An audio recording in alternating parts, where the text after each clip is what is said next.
ආයුබෝවන් ශ්‍රද්ධාකාමී වාසනාවන්ත පින්නතුනි, උතුම් වූ වෙසක් පුරපසළොස්වක පොහෝ දිනය ඊ타ත්ම සාර්ථකව දැහැමිව ගත කිරීමෙන් අනතුරුව අපි මෙත්නෙත් පාමුල සජීවී ධර්මදේශනාවත් ධර්ම සාකච්ඡාවත් ආරම්භ කරන්නයි සූදානම් වන්නේ.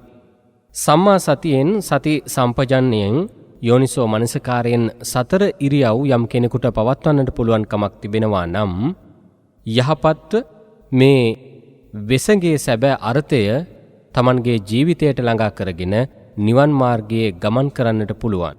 ඉතින් අදත් අපි ඒ නිවන් මාර්ගයේ ගමන් කරන්නට අවශ්‍ය කරන ධර්මයේ ශක්තිය ඔබට ලබා දෙන්නයි සූදානම් වන්නේ.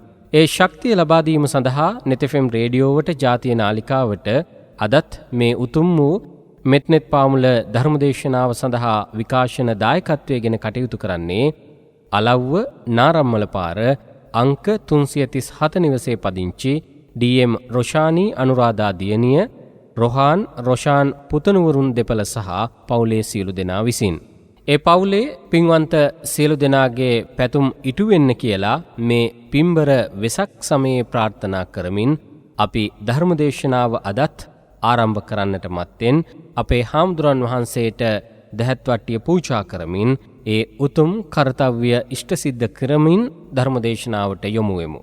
අදත් ඔබේ දහම් සාපිපාසාව සංසිඳුවීම සඳහා මෙත්නෙත් පාමුල ධර්මදේශනාව පැවැත්වීම සඳහා ගෞරවයෙන් නමස්කාර පූර්වක ආරාධනා කරන්නේ ගම්පහ මිරිස්වත්ත හෙට්ටිය දිනිය ශ්‍රී සුදර්ශන ධර්මනිකේතනාධිපති විචිත්‍ර භානක ශාස්ත්‍රපති රාජකීය පණ්ඩිත අතිපූජනීය කැටවල හේමාලෝක නාහිමිපාණන් වහන්සේට.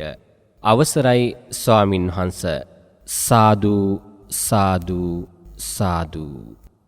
ගුවන් පුරා විහිදෙන සඳහම් සිසිලසින් අදත් හද මන්දිරයේ සෝභාමත් කරගනු පිණිස අප්‍රමාණ දිව්‍ය බ්‍රහ්ම සේනාවට ඔබගේත් අපගේත් පූජනීය ඇරයුම වේවා කියන උතුම් ප්‍රාර්ථනාවෙන් අපි පිවිසෙනවා දේවතාරාධනාව සඳහා. සඳ කිරණක් සදේසේ සිසිලස බෙදමින්නේ පින් කළ අයවෙතට නිරතුරු පැමිණෙන්නේ සම්බුදු බණ දෙසන්නයි දැන් සැරසෙන්නේ සඳහම් අසනු මැන පින්වත් දෙවිඳුන්නේ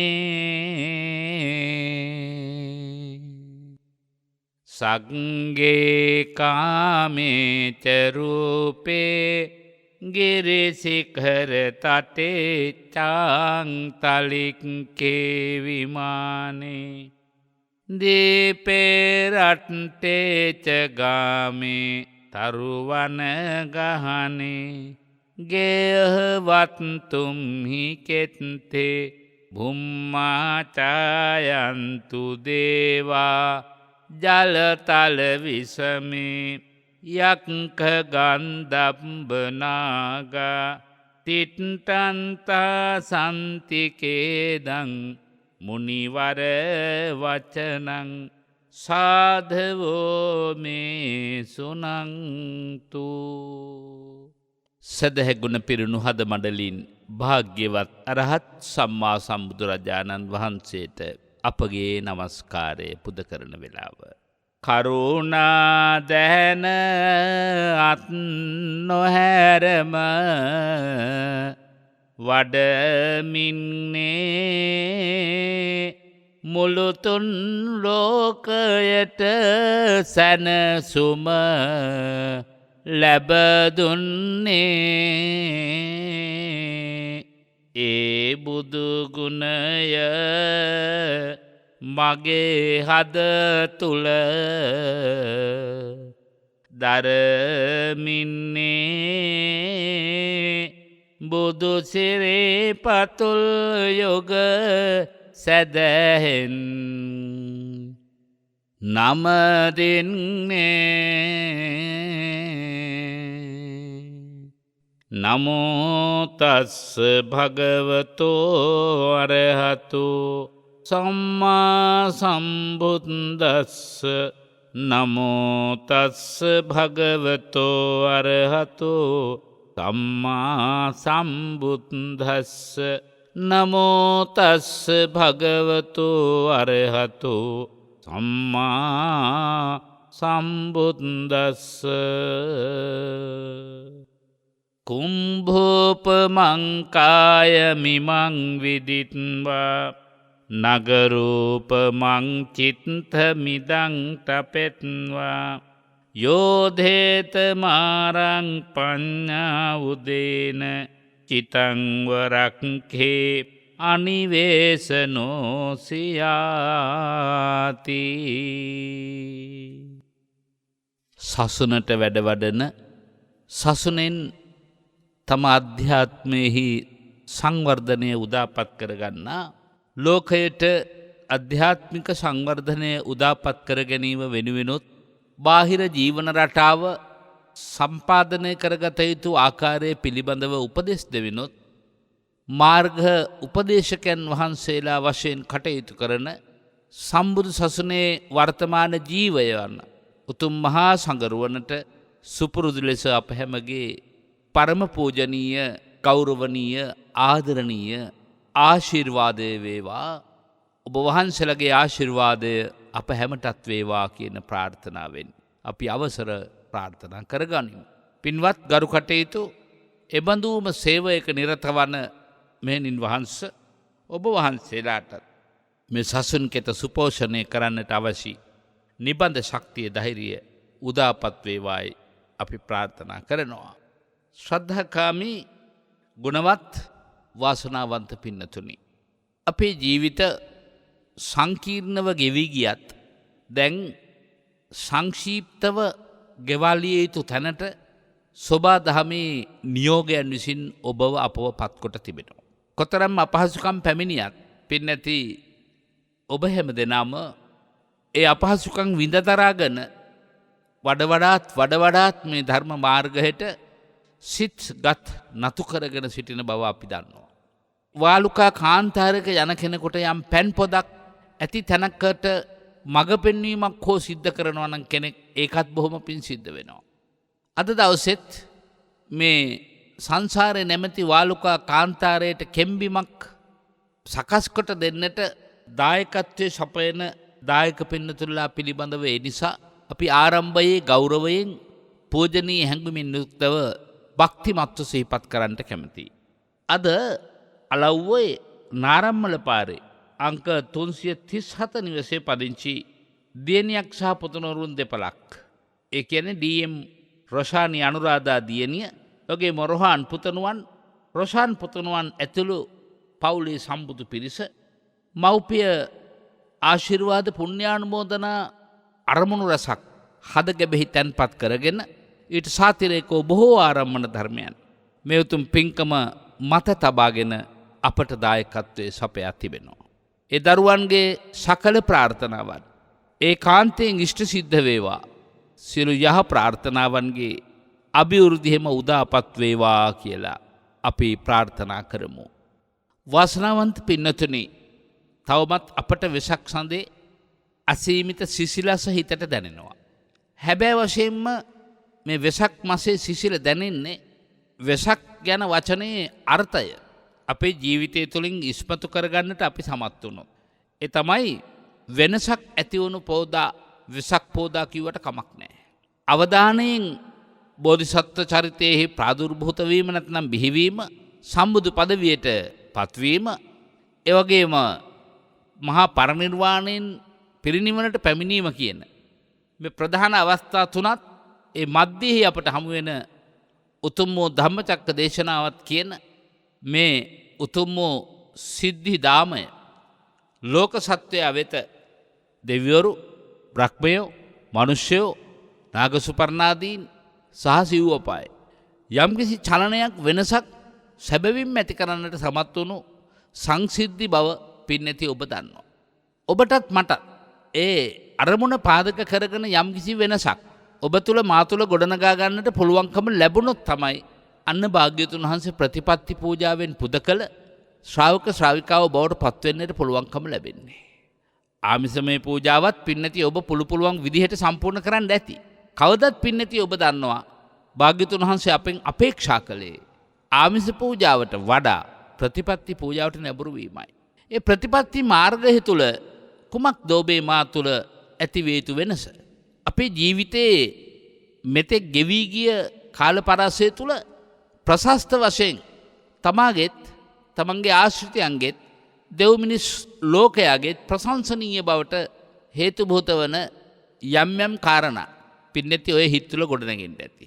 දාන ධර්ම පින්වීම වේවා, සීල ධර්ම සම්පූර්ණ කිරීම වේවා, භාවනා ධර්ම වැඩිම ආදීන් වේවා. යම් කිසි කෙනෙකුගේ ජීවිතය තුළ යම් කිසි අභිවෘද්ධියක් ලබා තිබුණා නම් ඒ අභිවෘද්ධිය වඩාත් ශක්තිමත් කරගනිමින් මෙතෙක් නොලද අභිවෘද්ධිදායක තත්ත්වයන් තුළින් පින්නති ඔබගේ හිත තුළ දැනටත් ඉදිරියටත් යම් කිසි වෙනසක් ඇතිවි තිබෙන බව පින්නති ඔබට වැටහෙනවා නම් ඔබ සැබවින්ම වෙසක් සමරන ඇත්ත වෙනවා. අපි හිතමු යම් ධර්මකාරණයක් පිළිබඳව හිතට නගාගෙන එක මානසිකාර කරනකොට මීට පෙර නොවූ ඉරු අවබෝධයක් පින්නති ඔබ තුළ පහළ වෙනවනම් අන්න ඒ අවබෝධය පහළවීම පින්නති ඔබ තුළ ඇතිවෙන විශේෂ වෙනසක්. පුබ්බේ අනනුස්සතේසු ධම්මේසු කියලා භාග්‍යවතුන් වහන්සේ වදාරනවානේ. පුබ්බේ අනනුස්සතේසු ධම්මේසු. මීට පෙර තමාගේ సంతාණයෙන් නොඇසුණු බාහිරින් අසා තිබුණු ඒ තමාගේ సంతාණයෙන් මතු නොවෙච්ච යම් යම් දහම් අර්ථ විවරණයන් පෙළ දහමට එකඟව හැබැයි මා තුළ ඔබ තුළ මතු වෙනවා නම් අන්න ඔබ තුළ මා තුළ වෙනසක් ඇති වුණා. මේ කියාගෙන යන්නේ සිහිපත් කරගෙන යන්නේ සතරාකාර වීරිය සම්පත්තියයි. එකට කියමු චතු සම්පජඤ්ඤ වීරිය. කරුණු හතර පටන් ගත්තොත් ඔබට මතකයි. ඒ කිව්වේ නොකල කුසල් උපදින సంతානයක් ඔබට තියෙන්න ඕනේ. ඒ වගේම පැවතුණු කුසල් සංවර්ධනය වන సంతානයක් ඔබට තියෙන්න ඕනේ. ඒ වගේම මෙතෙක් සිදුවුණු යම් යම් දුර්වලතා ජීවිතේ ඔබට තියෙන්න පුළුවන්. ඒ දුර්වලතාවන් නැති කරගන්න අපිට මේ දිනමක වාණු ලොකු උපකාරයක් කරනවා පින්වත්නි. සමහර කෙනෙක් හිතනවා මං ජනවාරි 1 වෙනිදා ඉඳලා මත්ද්‍රව්‍යයට දුම් වැටියට නැඹුරු වෙන්නේ නැහැ. මගේ ඇති ලොකු අඩළු හොඬුකම් මගේ බිරිඳට, මගේ ස්වාමියාට, මගේ දරුවන්ට සිදු වුණා. ඔගේ මගේ ජීවිතේ බොහෝ නොසැලකිලිමත් බව නිසා අර පිරිමැස්මක් නැති ජීවිතය ගත කළ නිසා සොයා නොබලා අනුන් කෙරෙහි විශ්වාසිත බව නිසා ඇද වැටීම් බොහොමයි. මම ජනවාරි 1 වෙනිදා ඉඳලා හිතට ගත්තා මම වෙනස් වෙනවා කියලා. මෙතෙක් මගේ අතින් සිද්ධ වෙච්ච දුර්වලකම් මෝඩකම් නැවත සිද්ධ නොවෙන්න පින්නති ඔබට අදිෂ්ඨාන කරන්න පුළුවන්. ඒ ක්‍රිස්තු වර්ෂාරම්භයේ. එතකොට තව දවසක් තමයි ඔබ හිතනවා මගේ අහවල් දවසේ උපන්දිනේ. උපන්දිනේ ඉඳලා මම මගේ අතින් සිද්ධ වෙච්ච දුර්වල අඩුලුණුකම් ඉවත් කරගන්නවා. අර කිව්ව විදිහටම මෙතෙක් නොලද යම් යම් ධර්මතා දියුණු කිරීම ආරම්භ කරනවා. බෞද්ධ අපට ආගමික අවුරුද්දත් හරි වටිනා අවුරුද්දක් වෙන්න ඕනනේ. දැන් බලන්න අපේ කිතුණු බැතිමත් පින්නතුල්ලා දෙසැම්බර් මාසේ 25 වෙනිදා තමයි ඒගොල්ලෝ අභිනව වර්ෂ වශයෙන් සලකන්නේ. ඒක යේසුස් ක්‍රිස්තුස් වහන්සේගේ පහළවීම. එතකොට ඒගොල්ලන්ටත් ක්‍රිස්තු වර්ෂ වශයෙන් ගත්තාම ඉතාම ආසන්නයි තියෙනවා ජනවාරි 1 වෙනිදා. නමුත් ආගමික අවුරුද්ද තමයි ඒගොල්ලෝ ප්‍රමුඛ අවුරුද්ද වශයෙන් සලකන්නේ. ජනවාරි 1 වෙනිදා අලුත් අවුරුද්දක් වශයෙන් නෑත්තොත් යම් යම් සිතුවිලි ගොඩනගාගෙන කටයුතු කරනවා. එතකොට ඒක ලෝක සම්මතයක් නේ. එහෙමනම් බෞද්ධ ඔබ අප අවුරුද්ද වශයෙන් තුන් හිතකින්වත් හිතුවද වෙසක් පොය අවුරුද්දක් කියලා? අපට ආගමික අවුරුද්දක් තියෙනවද කියලා ඇහුවොත් කී දෙනෙකුටද හැබැයිට උත්තර දෙන්න පුළුවන්? ආගමික අවුරුද්දක් කියන්නේ කියලා උත්තරයක් දෙයි. ඒක ඒගොල්ලන් ප්‍රශ්නාර්ථයක්. ඒ නිසා මුළු මහත් ලෝකයේම සදහවත් සිතුවිල්ලෙන් සැනකෙලි බිමක් බවට පත් වෙලා මේ සමරන්නේ ඇත්තෙන් මේ ආගමික අවුරුද්දයි. ඒක සමහර විට බෞද්ධ පින්නතුලා පමණක් නෙමෙයි. අබෞද්ධ නිවෙස්වලත් මේ වර්ෂෙත් මා දුටුවා. වෙසක් පහන් කූඩු සකස් කරලා භාග්‍යවතුන් වහන්සේට උපහාර පිණිස අපේ අවුරුද්ද සමරනවා. එතකොට ඉස්ලාම් බැතිමතුලත් එහෙමයි. එතකොට ආගමික සමෝධානිතත්වය යටතේ මේ එක්කලම සිහිපත් කරන්නට ඕනේ. සියලු දෙනාගේ ශාස්ත්‍රවරයා ඒ ඇත්තන්ගේ අග්‍ර වස්තුවක්. එතෙන් කෙනෙකුගේ අග්‍ර වස්තුවක් කෙරෙහි ගෞරව දැක්වීම. එහෙම නැත්නම් ගෞරවනීය වස්තුවක් කෙරෙහි ගෞරව දැක්වීම. භාග්‍යවතුන් වහන්සේ හරියට අගය කළා. හරියට අගය කළා. දැන් භාග්‍යවතුන් වහන්සේ විවේකීව වැඩ ඉන්න වෙලාවල් වල සමහරට පිණ්ඩපාතේ වඩින්නට 7:00ට 8 විතර වැඩ ඉන්න තැනින් විශේෂ ධර්ම සාකච්ඡාවක් ප්‍රශ්න විසඳීමක් සඳහා කෙනෙක් පැමිණ නැත්නම් ඉදිරිපත් වෙලා වැඩලා එළියට වැඩලා අසපුවක් වේවා ආරාමයක් වේවා යම්කිසි ආජීවක අචේලක නිගණ්ඨක විවිධ ශ්‍රමණ සම්ප්‍රදායන් ಭಾರತයේ තිබුණා. ඒ ශ්‍රමණ ආයතනයක් වෙත වැඩම කරවීම භාග්‍යවතුන් වහන්සේගේ විශේෂ ලක්ෂණයක්.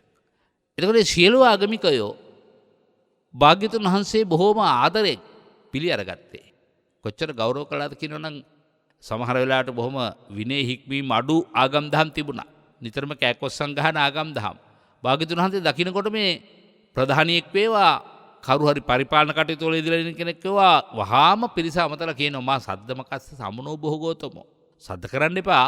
ශ්‍රමණයන් වහන්සේ වඩිනවා. භාග්‍යවතුන් වහන්සේ කියන්නේ බොහොම නිශ්ශබ්දතාවයට කැමති කෙනෙක්. බලන්නකෝ සෝතං ඕදහති. අවවාදයක් කරන්න ඉස්සල්ලාම සෝතං ඕදහති කන සකස් කරගත්තා. ඕදහති යොමාගත්තා. සෝදාගත්ත කන් ඇතුව හිටියා. ඒ වගේ මේ වෙලාවේ හැටි යම්කිසි ප්‍රත්‍යක් පූජා කරන්න තියෙනවා නම් සෝදාගත් අත් ඇතිව ආදරයෙන් ඒ ටික සම්පූර්ණ කළා, ගෞරව කළා. එහෙමනම් භාග්‍යවතුන් වහන්සේත් එහෙමනම් භාග්‍යවත් ශ්‍රාවක ශ්‍රාවිකාව වශයෙන් අපි විශේෂයෙන් අපි තුල ජාතික වශයෙන් ගත්තත් අපි සියලු දෙනාම මිනිස්යෝය කියන උදාර හැඟීම අපේ හද තුල ගොඩනගාගෙන ලෝක සත්වය දිහා බලන්නට පුළුවන් නම් මානව වර්ගය දිහා බලන්න පුළුවන් නම් හැම එක්කෙනාට මේ අධ්‍යාත්මික පණිවිඩය විසිරී යනවා නම් හෝ ස්ථාපනය වෙනවා නම් කොච්චර වටිනවද? කොච්චර වටිනවද? හොඳයි එක එක්කෙනා හිතනවා නම් මම හැම ආගමකටම ගෞරව කරන කෙනෙක් වෙනවා. දැන් එහෙම හැම ආගමකටම ගෞරව කරන්න හැම ආගමකම අයට පුහුණු වීමක් තිබුණා නම් අපේ මාවනැල්ලේ බුදු පිළිම කැඩීමේ සිද්ධිය ඇතුළු බෞද්ධ ආගමික ස්ථානවලට ඇතිවෙච්ච යම් යම් වර්තමාන යුගයේ අවහිරතාවයන් වහ බොහෝ විට වර්තමාන යුගයේ අපේ බොහෝ භික්ෂුන් වහන්සේලාට විවිධ තාඩන පීඩන එල්ල වෙන බව අපට දස දෙසින් අහන්නට දකින්නට ලැබෙනවා. ඉතිහාසය ගත්තත් එහෙමයි. නොඑක් ආකාර ආක්‍රමණ වලින් ආගම් දහම් විනාශ වෙච්ච ආකාරය. උදාහරණයක් වශයෙන් ගත්තොත් යටත් විජිත ඉතිහාසයේදී අපිට අත්දැකීම් තියෙනවා. මුහුදුබඩ පළාත්වල පන්සල් 400 ගණනක් බිමට සමතලා වුණා. ඔය විදිහට නොයෙක් ආක්‍රමණ නිසා නොයෙක් හැඟීම් නිසා මේ විලෝපණය සිද්ධ වෙන්නේ. ආකුල ව්‍යාකුල තත්ත්වය සිද්ධ වෙන්නේ. ආගමික පණිවිඩය సంతానගත වෙලා නැහැ. ඇහිලා තියෙනවා. ආගමික පණිවිඩය సంతానගත වෙන්න ඕනේ. එතකොට මේ විදිහට අපිට අපේ ජීවිතය තුළ හිත තුළ වෙනසක් ඇති කරගන්න පුළුවන් නම් ඒ වෙනස ඒකාන්තයෙන් තමන්ගේ ආගම දහම කෙරෙහිත් අන්‍යයන්ගේ ආගම දහම කෙරෙහිත් වටිනා මෙහෙවරක් සිදු කරනවා. ඒක තැනක භාග්‍යවතුන් වහන්සේ වදාරනවා යමෙක් යම් ආගම දහමකට නිගරු කරන්නේද එයා මගේ දහම නිසි ලෙස පිළිගත්තු රැකගත්තු ක්‍රියාත්මක කරන අය නොවේ කියා. ඒ නිසා ඊටාම වැදගත් අපට අපේ අධ්‍යාත්මය පරිත්වා විහෙරති සියලු දෙනාට සමසිතින් බලන්න. තැනට හුරු පුහුණු කරගත්තොත් සියලු සත්‍යයන්ට මෛත්‍රී වඩන තැනට ජීවිතේ ගන්න පුළුවන් වුණොත් පින්වත්නි ඒක ඉතා වටිනා දෙයක්. ඒ නිසා මේ වෙසඟපුණු පෝදා බණ අහන ඇත්තන්ට වගේම තව කෙනෙකුට මේ දහම් කාරණා කියන්නට හිතන ඇත්තන්ටත් මතක් කරන්න ඕනේ. ඔබ භාග්‍යවතුන් වහන්සේට යම් ආදරයක් භක්තියක් තියනවාද? ඒ ආදර භක්තිය සත්‍යවාදී නම් ඔබට මට පැහැදිලිව දකින්න පුළුවන් වෙන්න ඕන. මෙන්න මේ දේවල් ලෞකික ජීවිතේදී මං වෙනස් කරගත්තා. අර මම ඉස්සෙල්ලා කිව්ව විවිධ අඩුළු හොනුකම්. ඒ වගේම විවිධ පින්කම් ඔබ සිද්ධ කළා. ඒ පින්කම් තවත් වැඩි වර්ධනය කරගෙන සිද්ධ කරගන්න මම මේ වෙසක් පොහොය දවසේ ඉඳලා අදිෂ්ඨාන කළා. මම වාර්ෂිකව දෙනමක් වැඩ ඉන්න විහාර භූමියකට දම් පැන් පූජා කළා. මම මේ වර්ෂයේ බලනවා තවත් අපේ ආසන්න පන්සලක් තියෙනවා. ඒ පන්සලත් ස්වාමීන් වහන්සේලා දෙනමකගෙන් යුක්තයි. මං අදිෂ්ඨාන කරනවා මේ වර්ෂයේ 4 නමකට මට දන් දෙන්න පුළුවන් ද විහාර භූමි 2කට. ඒක අර ඒ වගේ යම් පින්කම් වැඩි වර්ධනය කරගන්න ওই විදිහට අදිෂ්ඨාන කරන්න ඕනේ. එතකොට තමයි වෙසක් පෝය හරවත් ලෙස අදිෂ්ඨානශීලීව පින්නැති ඔබ ක්‍රියාත්මක කළ සැබෑ බෞද්ධ ශ්‍රාවකයෙක් වන්නේ. භාග්‍යවතුන් වහන්සේ අදවැනි පෝදවසක නැත්තම් වෙසක් පෝදවසක තමයි සම්මා සම්බුදු පදවියට පත් වුණේ කියලා අපි දන්නවා. ඒ සිද්ධි දාම අතරින් වැදගත්ම සිද්ධිය. එතකොට භාග්‍යවතුන් වහන්සේ අපෙන් බලාපොරොත්තු වුණේ ඒ දවස අනුස්මරණය කළ මල් පහන් පූජා කරවීම මොනව? එහෙමනම් අපටත් බෞද්ධයන් වීමට මඟ පෙන්වීමයි. බෞද්ධයන් වීමට මඟ පෙන්වීමයි. භවය උද්ධරණය කරන්න බෞද්ධයා. එහෙනම් භාග්‍යවතුන් වහන්සේ භවය උද්ධරණය කරපු දවස වෙසක් පොහොය දවස. එතකොට භාග්‍යවතුන් වහන්සේට ජන්මලාභ දෙකක් තිබුණා. එකක් තමයි මව් ගැබින් බිහිවීම, අන්තික ආර්ය ජාතිය බිහිවීම. ඒ දෙකම බිහිවීම. එතකොට පිරිනුවම් පෑනුම් දෙකක් තිබුණා. බුදු බවට පත් වන තැන කෙලෙස් පරිනිර්වාණයට පත් වුණා. උපවර්තන සල්ලු වෙනදී ස්කන්ධ පරිනිර්වාණයට පත් වුණා. මේ සමෝදානිත බව, මේ සිද්ධිවල තියෙන සමාන්තර බව පින්නති ඔබ අවබෝධ කරගන්නවා නම් දැනගන්නවා නම් අපට භාග්‍යවතුන් වහන්සේ පිළිබඳ ලොකු ගෞරවයක් පහළ වෙනවා පින්වත්නි. එතකොට එවැනි වෙනසක් ඔබ තුල මා තුල ගොඩනගා ගැනීමම තමයි භාග්‍යවතුන් වහන්සේට දක්වන ඉහළම ගෞරවය. ඒකයි ප්‍රතිපත්ති පූජාවෙන් බුදුන් පුදනවා කියන්නේ. මෙතෙක් සතර අපායේ දොර වහ ගන්නට තරමට ශක්තිමත් අධ්‍යාත්මයක් සෝවාන් මාර්ග ධර්මයෙන්වත් වඩා වර්ධනය කරගන්න බැරි වුණා නම් අපි දැන් ඔන්න අදිෂ්ඨාන කරනවා. නෑ මම මේ වර්ෂේ මගේ භාග්‍යවතුන් වහන්සේ වදාළ ආකාරයට ආර්ය මාර්ගයට පැමිණීමේ උපත සිද්ධ කරගන්නවමයි. කිසිසේත් බැරි කමක් නැහැ. පින්වත්නි, අපිට බස් රථයකින් පහසුවෙන් යම් ගමනක් යන්න ඕන නම් බස් රථයේ පඩිපෙළියේ පළවෙනි පඩියට නැගගත්තට පස්සේ බස් රථයේ ගමන් කරනවා. තවත් හුලං වැදිලා අපහසුකම් දැනෙනවා නම් ඊළඟ පඩියට නැගිනවා. එතනත් බස් රථයේ ගමන් කරනවා. තවත් අපහසුකමක් තියෙනවා නම් ඊළඟ පඩියට ගොඩ වෙනවා. එතකොටත් බස් රථයේ ඉලක්කයට ගමන් කරනවා. ඇතුළට ගිහින් සුව පහසු ආසනයකත් වාඩි වෙන්න ලැබුණොත් අපට තවත් සුව පහසුවෙන් ගමනේ නිමාව දක්වා යන්න පුළුවන්. ඒ නිසා සෝවාන් මාර්ගය කියන්නේ සකෘදාගාමි මාර්ගය, අනාගාමි මාර්ගය, අරහත් මාර්ගය කියන වගේ පියවර හතරක්. ඒ පියවර හතර තුල ලබන්නා වූ ධනාත්මක ප්‍රතිඵලය ඵලය කියලා කියනවා. සෝවාන් ඵලය, සකෘදාගාමි ඵලය, අනාගාමි ඵලය, අරහත් ඵලය. ඉතින් අද අපි සාකච්ඡා කරන පඬිතු සාමණේර වහන්සේගේ කතා පුවතටත් උපකාර වීමක් සඳහා වගේම වෙසක් පුර පොහොය දවසේ ඔබම අයිති වන්නේ කුමන කොටසරද කියන එක තේරුම් කරගන්නට වගේම පඬිතු සාමණේරයන් වහන්සේ පියවර කීපයකින් තමයි ඒ අරහත් ඵලය දක්වා හිත් වඩවන වැඩපිළිවෙල ආරම්භ කළේ. අපි දැනට ඒ කතා පුවත එතන නැවතී සිටිනවා. ඒ නිසා අපි මේ කතා පුවතට සාධාරණයක් වීම වෙනුවෙන් ඒ කතා පුවතෙහි තවත් කොටසක් निराකරණය කරලා දුන්නොත්, निराවරණය කරලා දුන්නොත් වැඩියෙන් හොඳයි කියලා මම කල්පනා කරනවා. ධර්ම කාරණා විවරණය කරන්නට පෙර තක මතක තියාගන්න උන්වහන්සේගේ ආධ්‍යාත්මික தত্ত্বය වගේම ඔබේ මගේ ආධ්‍යාත්මික தত্ত্বය තේරුම් කරවන ඉතාම වැදගත් සූත්‍ර දේශනාවක් අද දවසේ ඉඩකඩ ලැබුණොත් අපි තෝරා ගන්නට, තෝරා දෙන්නට උත්සාහ කරනවා. ඒ තමයි අංගුත්තර නිකායේ 4 වෙනි පොත් වහන්සේගේ වැඩ ඉන්න උදකූපම කියන සූත්‍ර දේශනාව. මේක හරි වටිනා සූත්‍ර දේශනාවක්. එහි පුද්ගලයන් 7 දෙනෙකු පිළිබඳව කරුණු කියනවා. අපි මේ පුද්ගලයන් 7 දෙනාගෙන් ඔබ අයිති වෙන්නේ, මම අයිති වෙන්නේ කාටද? අපි ඉදිරියට යනවා නම් යා යුත්තේ කොතෙන්ද? යා යුත්තේ කොහොමද? ඔය ටික අපිට සාකච්ඡා කරගන්න කරුණු තියෙනවා මේ සූත්‍ර දේශනාව තුළ.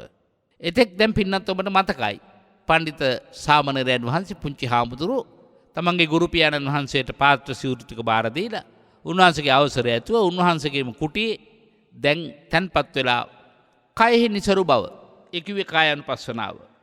මේ ධර්ම දේශනාවෙහි දිගුවක් වශයෙන් ඉදිරියට මේ කායानुපස්සනාව පිළිබඳව කාරණාත් දේශනා කිරීමේ බලාපොරොත්තුව තියෙනවා මා තුළ.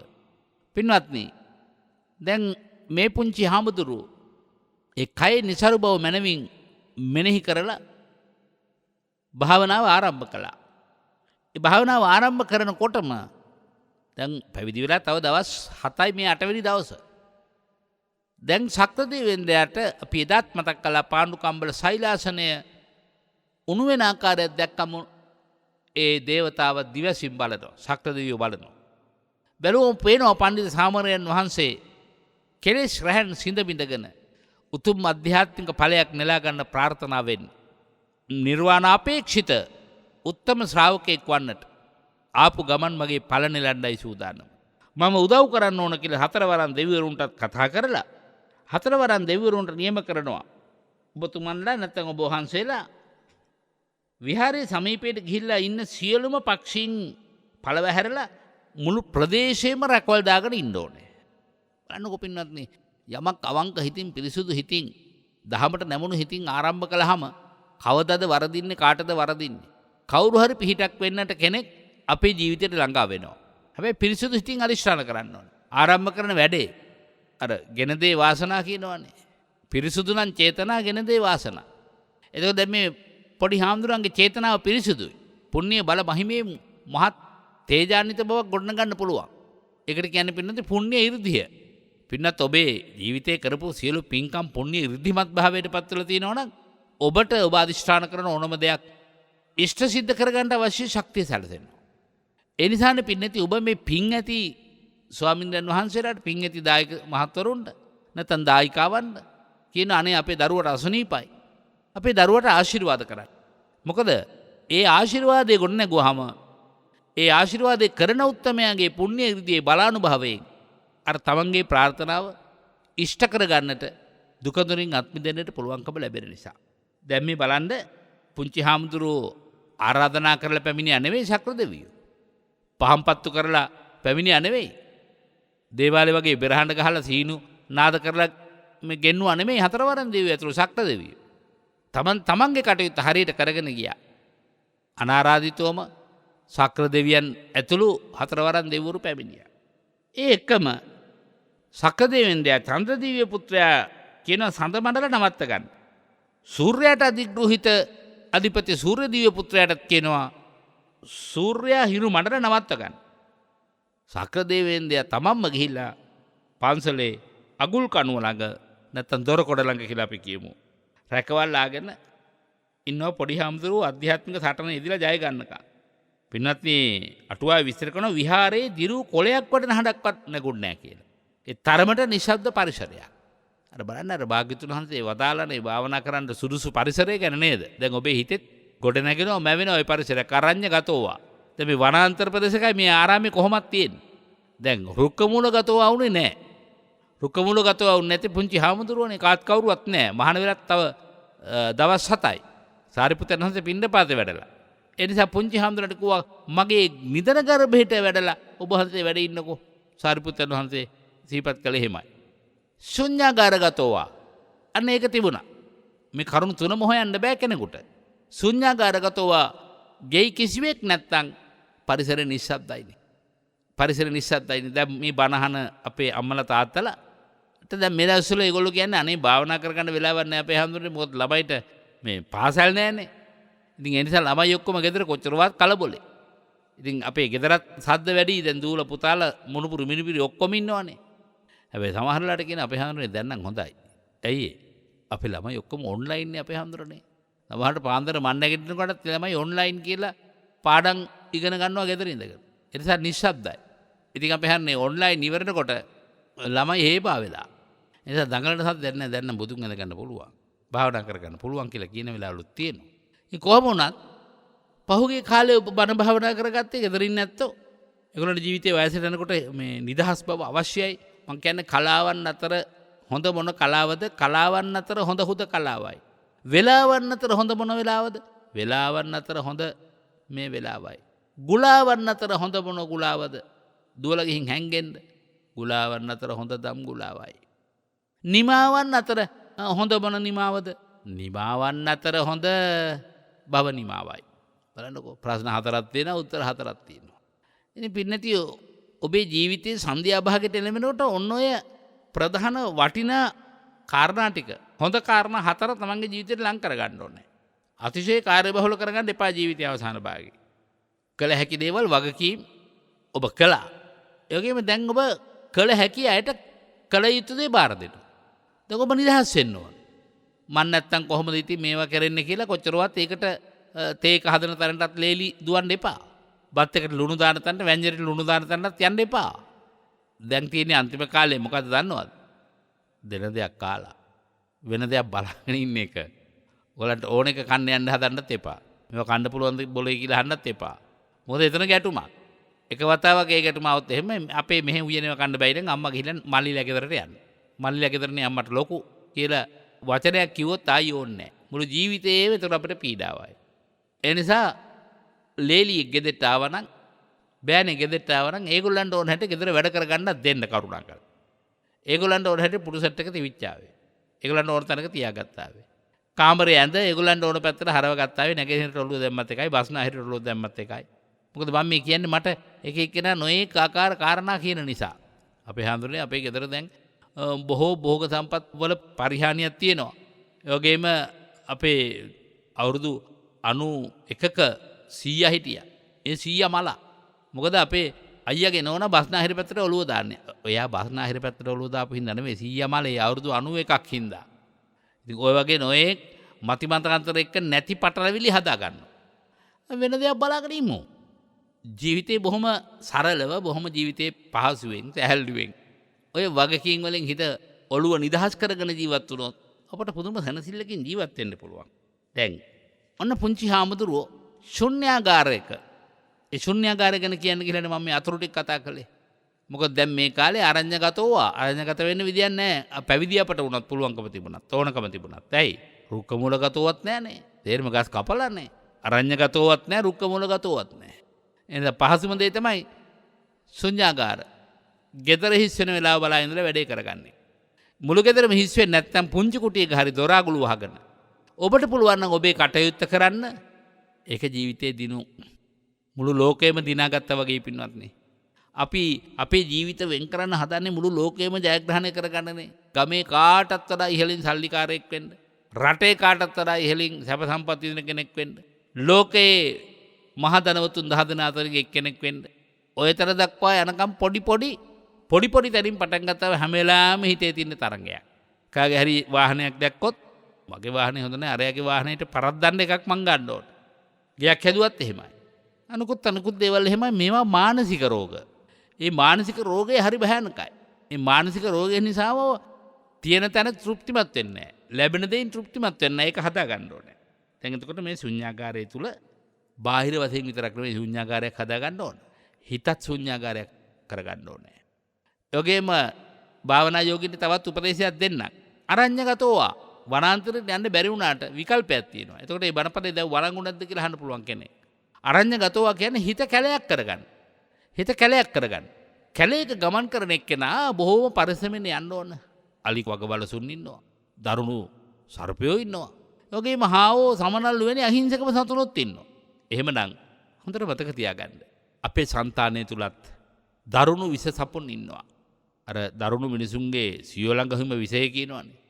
එතකොට මේ හිත ඇතුලේ අනුන්ට පීඩා දෙවන දරුණු ගණේ ලෝභය, දරුණු ගණේ ද්වේෂය, දරුණු ගණේ මෝහය ඇතුළු මානය, මක්කය, පලාසය ආදී කෙලෙස් 1500ක් මේ సంతානේ තියෙනවා කියනෝනේ. කෙලෙස් 1500ම ලොකු කුඩා සර්පයෝ. මේ සිතනම් වූ වනාන්තර ඇතුළෙම තමයි, අරණ්‍ය ඇතුළෙම තමයි මේගොල්ලෝ ඉන්නේ. සමහරට අපි අරණ්‍යයේම හිටියත් වැඩක් නැහැ. හිත ඇතුලේ මේ අරණ්‍යයේ ඉන්න ඕන කරන සියලු සත්තු ඉන්නවනම් ඒ නිසා මේ සත්තු බැහැර කරගන්නට පුළුවන් ආධ්‍යාත්මික ශක්තිය භාග්‍යතුන් හොඳේ වදාරනවා. මොකද්ද? සරාගං වා චිත්තං සරාගං චිත්තං ච පජානාති. විරාගං වා චිත්තං විරාගං චිත්තං ච පජානාති. සරාගී සිතක් ඇති වුණාද? ඇති වුවාම දැනගන්න ඕන මගේ අරණ්‍යයේ ඉඳලා එළියට ඇදෙනවා. සිතනම් වූ වනාන්තරයේ ඉඳලා එළියට ඇදෙනවා සර්පෙක්. ඊළඟට සදෝ සංවා චිත්තං සදෝ සංචිත්තං ච පජානාති. ඔන්න මගේ හිත ඇතුළේ ඉඳලා ද්වේෂේ නම් වූ සර්පය එළියට ඇදෙනවා. මේ බලන්න හිත ඇතුළේ අරණ්‍යයක් බවට පරිවර්තනය කරගන්න හැටි. ධර්මයේ ඕනම කාරණයකට ආදේශ කරගන්න පුළුවන් පින්වත්නි. මේකට කියන්නේ බුදුදහමේ ආධ්‍යාත්මය කියලා. එතකොට අනිත් පැත්තෙන් Taman තුල දාන ආදී පින්කම් කරන්න, සීල ආදී ගුණ වඩන්න, නැත්නම් තව කෙනෙකුගේ දියුණුව දැකලා සන්තෝෂ වෙන්න, දයාවෙන්, කරුණාවෙන්, අනුකම්පාවෙන් කතා කරන්න. අතට ගත්ත බත්පත වුණත් කෙනෙකුගේ කුසගින්න වේදනාව දැකලා ඒක අඩක් හෝ පිළිගන්නන්න ඔබට හිතක් පහළ වුණොත් හිතන්න දැන් විරාගං වා චිත්තං. අන්න මට විරාගී හිතක් පහළ වුණා. හාවෙක් වගේ අහිංසක හිතක්. මුවෙක් වගේ අහිංසක හිතක් වනාන්තරේ ඉන්න සත්තු මේ. මා තුල දැන් ගොඩ නැගුණා නොවේදයි. බල බලා සන්තෝෂ වෙනවා. එන ක්ලේශයේ හොඳින් අඳුරගත්තොත් ඔබ ඇත්තටම හිත වනාන්තරයක් කරගෙන හිත දිහා බැලුවා. මේක තමයි චිත්තානුපස්සනාව. චිත්තානුපස්සනාව. ඔබ තුල රාග, ද්වේෂ, මෝහ සිතුවිලි එනකොට භාග වෙලාවට එතන සොම්නසකුත් එනවා. රාගයේ සොම්නසක්. නමුත් ඒ සොම්නස තුල මහා දුක්ඛාන්තයක් තියෙනවා නම් අන්න ඔබ ඒකත් අඳුර ගන්න ඕන. එතකොට සොම්නසෙහි යැලෙන්නේ නැහැ. සොම්නසෙහි යැලෙන්නේ නැහැ. ඒ සොම්නසෙහි යැලුනොත් දොම්නසත් බාර ගන්න වෙනවා. අන්න වේදනානුපස්සනාවට හිත යොමු කරගත්තා. වේදනානුපස්සනාවට හිත යොමු කරගත්තා. ওই විදිහට සතර සතිපට්ඨානයේටම හිත වඩන ක්‍රමවේදයේ භාගතුන් වහන්සේ දේශනා කරනවානේ. දැන් අපේ පඬිතු සාමණේරයන් වහන්සේගේ මේ භාවනා යෝගී පැවැත්මේ පරිසරය හරහා මම මතු කරලා දුන්නු කරුණ ටිකයි මේ. රුක්ක මූල ගතෝවා. ඔබ හිත ඇතුලේ රුකක් ගොඩනගා ගන්න. මගේ භාගතුන් වහන්සේ දේශනා කරන මේ රුක හිත ඇතුලේ ගොඩනගාගෙන බලන්න ඕන මගේ හිතේ රුකේ ස්වභාවය මොකක්ද? යතාපි මූලේ අනුපද්දවේ දල්හි. චින්නෝපි රුක්කෝ පුනරේව රූහති. බලන්න. ඒවම්පි තණ්හානුසේ අනුහතේ නිබ්බත්තති දුක්ඛ මිදම් පිනප්පොඩා. කොච්චර අරුත්බරද කියලා බලන්න මේ කියන වචන තුන. අපි අරඤ්‍යගතව රුක්ක මූලගතව ශුඤ්ඤාකාරගතව කියන එකට වඩා කොච්චර ගැඹුරුද කියලා ඔබට වැටහෙනවා නම් ඒක ලොකු දෙයක්. චින්නෝපි රුක්කෝ මේ හිත තණ්හාවෙන් පිරි, ද්වේෂයෙන් පිරි, මෝහෙන් මුලා වී තිබීමම රුකක්. අන්න ඒකයි කිව්වේ යතාපි මූලේ අනුපද්දවේ දල්හි. ඒ මුදුන් මුල සසරට හිත ඇදබැඳ තබන තණ්හාවයි මේ ගහේ. ඒ මුදුන් මුලයි සිඳින්න කිව්වේ. ඉතින් බලන්න කොච්චර වටිනවද කියලා. ඊළඟට මම අනිත් කාරණයක් හිතියමු කරන්න. ශුන්‍යාකාරගතෝවා. මේ හිත ශුන්‍යාකාරය බවට පත් කරගන්න. කෝටි ගාණක් පිරිස ගෙදර හිටියත් හිත ශුන්‍යාකාරය බවට පත් කරගන්න පුළුවන් අපට. කොහොමද? ශුන්‍යාකාරගතෝවා. ඒක තුඟක් වටිනා කාරණාවක්. දැන් භාග්‍යතුන් වහන්සේ සම්බෝධියට පැමිණුණාට පස්සේ වදාළ කාරණාව තමයි අනේක ಜಾති සංසාරං සන්දහ විස්සං අනිබ්බිසංනේ ගහකාරකං ගවේ සන්තෝ. ගේ හදාපු අඩුවා. ගේ හදාපු ඇරුවා ආයෙ ගෙවල් හදන්නේ. ගේ ශුන්‍යාකාරය බවට පත් කරගත්තා. ඒවම්පි තණ්හා නුසේ අනුහතේ නිබ්බත්තති දුක්ඛ විදම් පුනප්පුඩං කියලා උඩ ගාථාවේදී කීපත් කළා වගේ මේ ගාථාවේදීත් පින්නත් ඔබ දන්නවා ඒ ගාථාවම පාඩම්. ගහකාරකං ගවේ සන්තෝ. ගෘහය කරවපු එක්කෙනා හෙව්වම ගහකාරකං ගවේ සන්තෝ. මොකද මට හිස්කියක් හදාගන්න ඕන ඒකයි. ඒ හිස්කේ වඩුවට කියලා හදවන්න බෑ. ඒක මම්ම හදාගන්න ඕන මගේ හිත ඇතුලේ. ගහකාරකං ගවේ සන්තෝ දුක්ඛා ජාති පුනප්පුනං. භවයෙන් භවයට දුකමයි මේ ගේ හදපු වඩුව දුන්නේ මට. දුක්ඛා ජාති පුනප්පුනං. ගහකාරක දිට්ඨෝසි පුනගේහන් නකහසි. සබ්බාතේ පාසුකා බග්ගා ගහකූට විසංකිතං. මෙතෙක් සංකිත ධර්මයන් එකතු කරගෙන සම්මුති ලෝකේ මාව හිර කර තැබූ වඩුවානිනි. ඔබ මින්පස්සේ ආයෙ ගෙවල් හදන්නේ. ඔබ හිස් කළාම විසංකිතං. විසංකාරගතං චිත්තං තණ්හානං කාය මජ්ජගාති. එතකොට ශුන්‍යාකාරය ගැන පණිවිඩයක් ලැබෙන්නේ නැද්ද? ශුන්‍යාකාරය ගැන පණිවිඩයක් ලැබෙන්නේ නැද්ද? තමන්ගේ సంతానට හැරී බලන්නට වටින්නේ නැද්ද මේ කාරණා ටික? බලන්න එක් එක් කාරණේට එක් එක් තැනින් අපට කරුණු අරගෙන ගලපා ගන්න පුළුවන්. ඉතින් මේ වෙසක් යුගයේ පළවෙනියෙන් පොඩනගා ගන්න ඕන කරන්නේ අනේක ಜಾති සංසාරම් කියන මේ ගාථාවමයි කියලා මට හිතෙන්නේ. මේ ගාථාවම හිතට නගාගත්තොත් හරි වටිනවා. දැන් මේ විදිහට අපේ පුංචි පඬිත සාමණේරයන් වහන්සේ ඒ නිදහස් පරිසරයේ භාවිතයට අරගෙන එතකොට බාහිර නිදහස් පරිසරයකුත් දැන් සකස් වුණා. අධ්‍යාත්මික වශයෙන්ොත් సంతානයේ සකස් වුණා. මොකද අරණ්‍යයක්, වෘක්ෂයක්, හිස්ගයක්. ඒ තුන ගොඩනගා ගන්නට තරම් සාමර්ථතාවයක් අර පුංචි හාමුදුරුවන්ට ලැබුණා. ඒ පරිසරය තුල උන්වහන්සේගේ හිත මනා ලෙස එකඟ වුණා. ඒකට කියන යෝනිසෝ මනසිකාරය. නිසි ලෙස මනස පිහිටෙව්වා.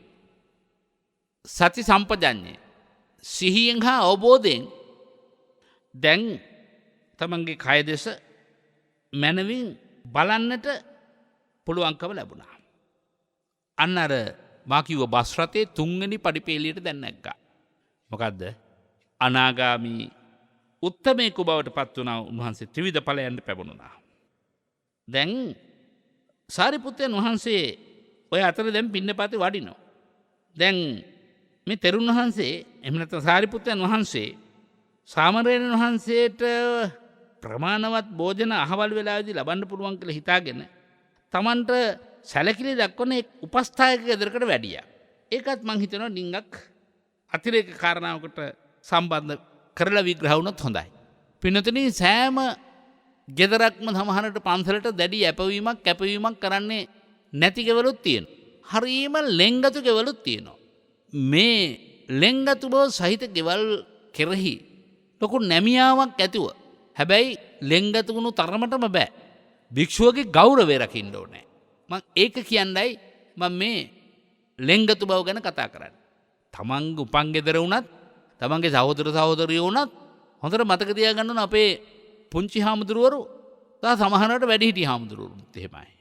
ඒක තමන්ගේ ගෙදර තමන්ගේ පවුලේ තමන්ගේ නංගිලා මල්ලියා තමන්ගේ නෑන තමන්ගේ මාසිනා කියන අදහස හිතේ දරගෙන ඒ ගෙවල් වලට යනවා අර අවශ්‍ය කරන අංග ටික දන්නේ නැතුව. දැන් මේ සාරිපුත්යන් වහන්සේ ගැන කියනකොටයි මට මේක මතක් වුණේ. තමන්ට සැලකුම් දක්වන එක් උපස්ථායක ගෙදරකට වැඩියා. බලන්න ඒක කොච්චර බුද්ධ නියාමය අනුව නැත්නම් නියමයේ අනුව කටයුතු කළාද කියලා උන්වහන්සේ. ඒක හොඳට පේන ලස්සන සූත්‍ර දේශනාවක් තියෙනවා පින්වත්නි. කුලූපගමන සූත්‍රය. ඒක අංගුත්තර නිකායේ සූත්‍ර දේශනාවක්. ඒකේ දේශනා කරනවා මහණෙනි අංග 7කින් නුත් පෙර නොගිය කුලයට යන්නට හෝ ගිහිල්ලා ඉඳින්නට හෝ සුදුසු නැහැ. මම ඔබට අංග 7ක් කියලා දෙනවා මහණෙනි. ඒ කුල ගෙවල් වලට ඔබ වහන්සේලා වඩින්න හොඳත් නැහැ. වැඩියත් වැඩ ඉන්න හොඳත් නැහැ. වහම එන්න ඕනේ. වහම එන්න ඕනේ. බලන්න කොච්චර වටිනවද කියලා භාග්‍යතුන් වහන්සේ අම්මා කෙනෙක් තාත්තා කෙනෙක් වගේ දැන් කියලා යනවා පුතේ අහවල් ගෙවදර අපිට එච්චර ආශ්‍රය කරන්න හොඳ ගයක් නෙමෙයි. ඒ නිසා මයි පුතා මගේ දුව කතා බහ කරන්න. දැක්ක දුටුවම හිනහෙන්න. පොඩි උපකාරයක් මොන හරි කරන්න ඕන වෙච්ච වෙලාවක උනත් ඒකත් කරලා දෙන්න. හැබැයි ඕනවට වඩා ඇඟැලුම් කම වලට යන්න එපා. ඒක ලොකු විපතකට හේතුවක් පුතේ. මම මේ විපතක් වෙන්නේ ඉස්සෙල්ලා කලින් ඔයාට කියන්න. ඒ වගේ භාග්‍යතුන් වහන්සේ දරු පැටවුන්ට තාත්තා කෙනෙක් අම්මා කෙනෙක් උපදෙස් දෙන්නා වගේ කියා දීලා තියෙන හැටි බලන්නකෝ. මේ ටික මම සිහිපත් කරන්නේ අපේ කුල ගිහි ගෙවල් වල පින්නතුලටත් යමක් ඉගෙන ගන්න. පැවිද්දන්ටත් යමක් ඉගෙන ගන්න. සිහිපත් කරනවා. ඔබ ඒ ගෙදරට යනකොට ඒ අය වාඩි වෙලා ඉන්න ආසනෙන් සතුටෙන් නැගිටින්නේ නැත්තම් මනාපෙන් නොනැගිටිනවා නම්. ඒ කියන්නේ දැන් අපි හිතමුකෝ අපි වාසයකට ගොඩ වෙනවා කියලා. ගෙදරකට යනක පැත්තක තියමුකෝ. එතකොට පූජ්‍ය පක්ෂයට කියලා තියෙන සීට් එකෙත් මිනිස්සු වාඩි වෙලා ඉඳලා අපි ගොඩ වෙනවා දකින්නකොටම නිින්ද යනවා. ඊටසේ කවුරු හරි කුද්දලා වර නැගිටින්න කියලා මනාපෙන් නැගිටින්නේ නැහැ. සමහරට ඒ ආසනේ ඒගොල්ලෝ වාඩි වෙලා මනාපෙන් නොනැගිට්ටට ඊළඟ ආසනෙක ඉන්න කෙනෙක් අපේ හන්දනේ මෙතන වඩින්ද. එහෙම නැත්නම් අර මනුස්සයට කතා කරනවා ඔයා මෙතන වාඩි වෙන්න මං හිට ගන්න. ඔක ස්වාමීන් වහන්සේලාගේ ආසනේ. ඔක දෙන්න. අන්න ඒ වගේ ස්වාමීන් වහන්සේ නමක් ගෙදරකට ගොඩ වෙනකොට ඔබ මනාපයෙන් ආසනෙ නැගිටින්න ඕනේ. ඒ වගේම තා ඉක්මනින් ස්වාමීන් වහන්සේ පිළිගැනීම සඳහා අපේ බෞද්ධ සම්ප්‍රදායන කුලව සුදු වතක් තියෙනවා. හැම ගෙදරකම ඒක අතපොවන හරිය ඒක අල්මාරියේ යටම තට්ටුවේ නෙමෙයි. ඒක අතපොවන හරිය තියෙන තැනක තියන්නේ. ඒ බෞද්ධ ගෙවල ලක්ෂණය. කොයි වෙලාවෙ අපේ ස්වාමීන් වහන්සේ නමක් වැඩමෙව්වත් අනාවටත් ද්වාරතාය. උන්වහන්සේලාට දොර විවෘතයි. මේ බණහන මගේ පින්නතුලාට කොයිතරම් සතුටක් ඇද්ද? අනේ අපේ ගෙදරට අපේ හැමදෙරු මොන හරි දුකක් වුණාම දුවගෙන ඉන්නේ අපේ ගෙදරට. අපිට මොන හරි දුකක් වුණාම අපි දුවන්නේ පන්සලට. උන්වහන්සේලා ගන්ටානාදයක් ඇහුණොත් අපි එතන. උන්වහන්සේලාට අපි කියලා තියෙන්නේ අපේ ගෙදරින් අපේ හැමදෙරේ පුළුවන් හැටියට ඕන වෙලාවක දානමාන හිගපාඩුවක් වුණොත් අපිට කියන්න ඕන අපේ හැමදෙරෝනේ. ආම් බලන්නකෝ. මනාපයෙන් නැගිටින්නේ නැත්තම් ඔන්න පළවෙනි කාරණාව. දෙක මනාපයෙන් වඳින්නේ නැත්තම්. දැන් ඔය දේශපාලනඥයෝ වඳින්නේ මනාපයෙන්ද? මනාප ගන්නනේ වඳින්නේ. මනාපයෙන් වඳිනවා නෙමෙයි. මනාපයෙන් වඳිනකොට පසඟ පිහිටුවලා දෙදන දෙවැලමිට නලතලයේ බිම තියලා වඳින හැටි අපිට පේනවා. පරණ නැත්තම් එහෙමයි. ඒ ඇත්තන්ගේ අතේ තිබුණ පත්කඩේ වෙනුවට අපේ පත්කඩේ වාගේ තුවායක්. ඒ තුවායේ බිම එලලා තුවාය ඇතුලේ අංග පහ පිහිටුවලා වන්දනා කළේ. අන්න මනාපයෙන් වඳින හැටි. එහෙම නැත්තම් අමනාපයෙන් වඳින්නේ අර වඳින සම්ප්‍රදායට කවුරු හරි අහම වඳින්න ඕනනේ හාමුදුරුවෝ අහම කියලා හිතාගෙන වඳින මොන කරදරයක්ද කියලා. කකුලු කැක්කමයි කොන්දර රිදෙනවා. මේ වෙලාවේ මේ උදෙත් ආවරේද කියලා. මනාපයෙන් ආසන නොදති. තුන්වෙනි කාරණේ ආදරෙන් ආසාවෙන් ගෞරවයෙන් අපේ හන්දනේ වඩින්න වැඩින්න මේ ලොකුම ආසනේ ඔබ හන්දේ වැඩින්න ඕනේ. අනේ වැඩි එක කොච්චර එකක්ද කියලා කතා කරනවා නම් හොඳයි. එහෙම කතා නොකරන අය වැඩි. ඒ වගේම ස්තෝප්පේ බෑ නම් මිදුලේ ඉඳව ගන්න පුළුවන් නම් ඒත් ඉඳව ගන්නවා. මොකද ගේ ඇතුලේ තියෙන දේවල් ධනවත්කම් අරවම පෙනුනොත් හාමුදුරුවෝ ඉල්ලුවොත් එහෙම. එහෙනම් ඒක කාරණයක්. මොකද්ද? දැන් අපි කීයක් කිව්වද? මනාපයෙන් නොනගිටිනවා නම් මනාපේ වඳින්න නැත්තම් මනාපයෙන් ආසන දෙන්න නැත්තම් ඇති දේ සංගවනවා නම්. එතකොට කරුණු 4ක් කිව්වා. ඒ වගේම සමහර වෙලාවට ඒගොල්ලන්ට බොහෝ භෝග සම්පත් තියෙනවා. බොහෝ භෝග සම්පත් තියෙනවා. වතු පිටි ඉඩකඩම් යාන වාහන දේපොළ සීමාවක් නැහැ. හාමුදුරුවෝ වඩිනවා. වැඩලා මාත්‍යා මේ සංඝාවාසේ නැත්නම් බුදුබිඳුර හදන එකේ වහලට ලී ටිකක් ඕනකම තියෙනවා. අපේ හාමුදුරනේ අපි අම්මා තාත්තා දුන්න ලී දඬු අරම මම ගස් කොළන් කපන්නේ නැහැ. ඔබ වහන්සේට මේ මුදලට ගන්න පුළුවන් නම් අපේ හාමුදුරනේ මම මේ බර පැනක් දෙන්නයි කියලා රුපියල් 500ක් දෙනවා. රුපියල් 500ක් දෙනවා. බොහෝ ඇතත් ටිකක්. එහෙම අය කොච්චර ඉන්නවද කියලා බලන්න. දැන් අපි සාමාන්‍යයෙන් බොහෝ දෙනෙකුට ඒක පුරුදු වෙලා තියෙන පර්ස් එකේ අල්ලි හුඟක් තියෙනවා. හැබැයි වෙසක් එකට යනකොට හරි පන්සල් යනකොට හරි දැන් 10 කොළ නැහැ. 20 කොළයක් අරන් යනවා. නැත්නම් 10 කාසි ටිකක් අරන් යනවා. පිරකට දහමකට දෙන්න සිද්ධ වුණොත් බණ අහනකොට ධර්ම පූජාවක් කරනවානේ. එතකොට තියෙන අඩුම මුදල කොච්චරද කියලා බලලා තමයි දෙන්නේ. මේ වැඩි ප්‍රමාණයක් මේකේ තියෙනවා. එක්ක කියනවා මාට සල්ලි ගේන්න එච්චර කල්පනාවක් නැහැ මේ තියෙන්නෙම රුපියල් 20යි රුපියල් 10යි ඒකයි කියලා බොහෝ තිබුණා ටිකක් දෙන අය ඉන්නවා. ඔබ එහෙම කෙනෙක් වෙන්න එපා. ඔබට තියෙන්නේ යම් ප්‍රමාණයක්ද ඒ ප්‍රමාණයෙන් දෙන්න. පින්නත්ති වේලාම සූත්‍රය තුල පැහැදිලිව ඒ කාරණාව කියවෙනවා. එතකොට ඊළඟට කියනවා ප්‍රණීත දේ ඇතත් රළු දේ දෙනවා. ප්‍රණීත දේ තියෙනවා. ව්‍යංජනාද දේවල් ප්‍රණීත දේවල් හදලා තියෙනවා දවල් ආහාරෙත්. හාමුදුරුවෝ වැඩම කළා පිණ්ඩපාතේ. මේ ඔය කොස් ව්‍යංජනෙන් ටිකකුයි අඹ මාළුවෙන් ටිකකුයි දෙන්න. මේ බටු බෙදවරම දෙන්න එපා වෙනදසලු බටු ගණන් කියලා නෝනටත් කියනවා. ඒතර බොහෝ ප්‍රණීත දේ තියෙනවා. නමුත් රළු දෙයක් මොන හරි දෙනවා. හත්වෙනි කාරණය සකස් කොට නොව නොසකස් කොටම දෙති. පිණ්ඩපාත ටික බෙදුවත් අපිට පේනවා පින්නත් සමහර කෙනෙක් දාන බෙදනකොට. මං කියන්නේම අත වැහුවම එක්ක අත උඩට බෙදනවා. නැත්නම් පාත්‍රයට බෙදන්න උනහම සිවුරට බෙදනවා. මොකද සකස් කළා බෙදන්න දන්නෙත් නැහැ. සකස් කළා හදන්න දන්නෙත් නැහැ දානශාලාවක්. සමහර දාන ගෙවල් වලට ගියාම පින්නත් මම දැක්කම හරියට අගය කරනවා. පැන් භාජන ටික පැන් කෝප්ප ටික තියෙනවා නම් මොකක් හරි මලක් තියෙන හැඩේ තියෙන කෝප්පයක් කෝප ටික ඔක්කොම එක පිළිවෙල. හරිම ලස්සනයි. හරිම අලංකාරයි.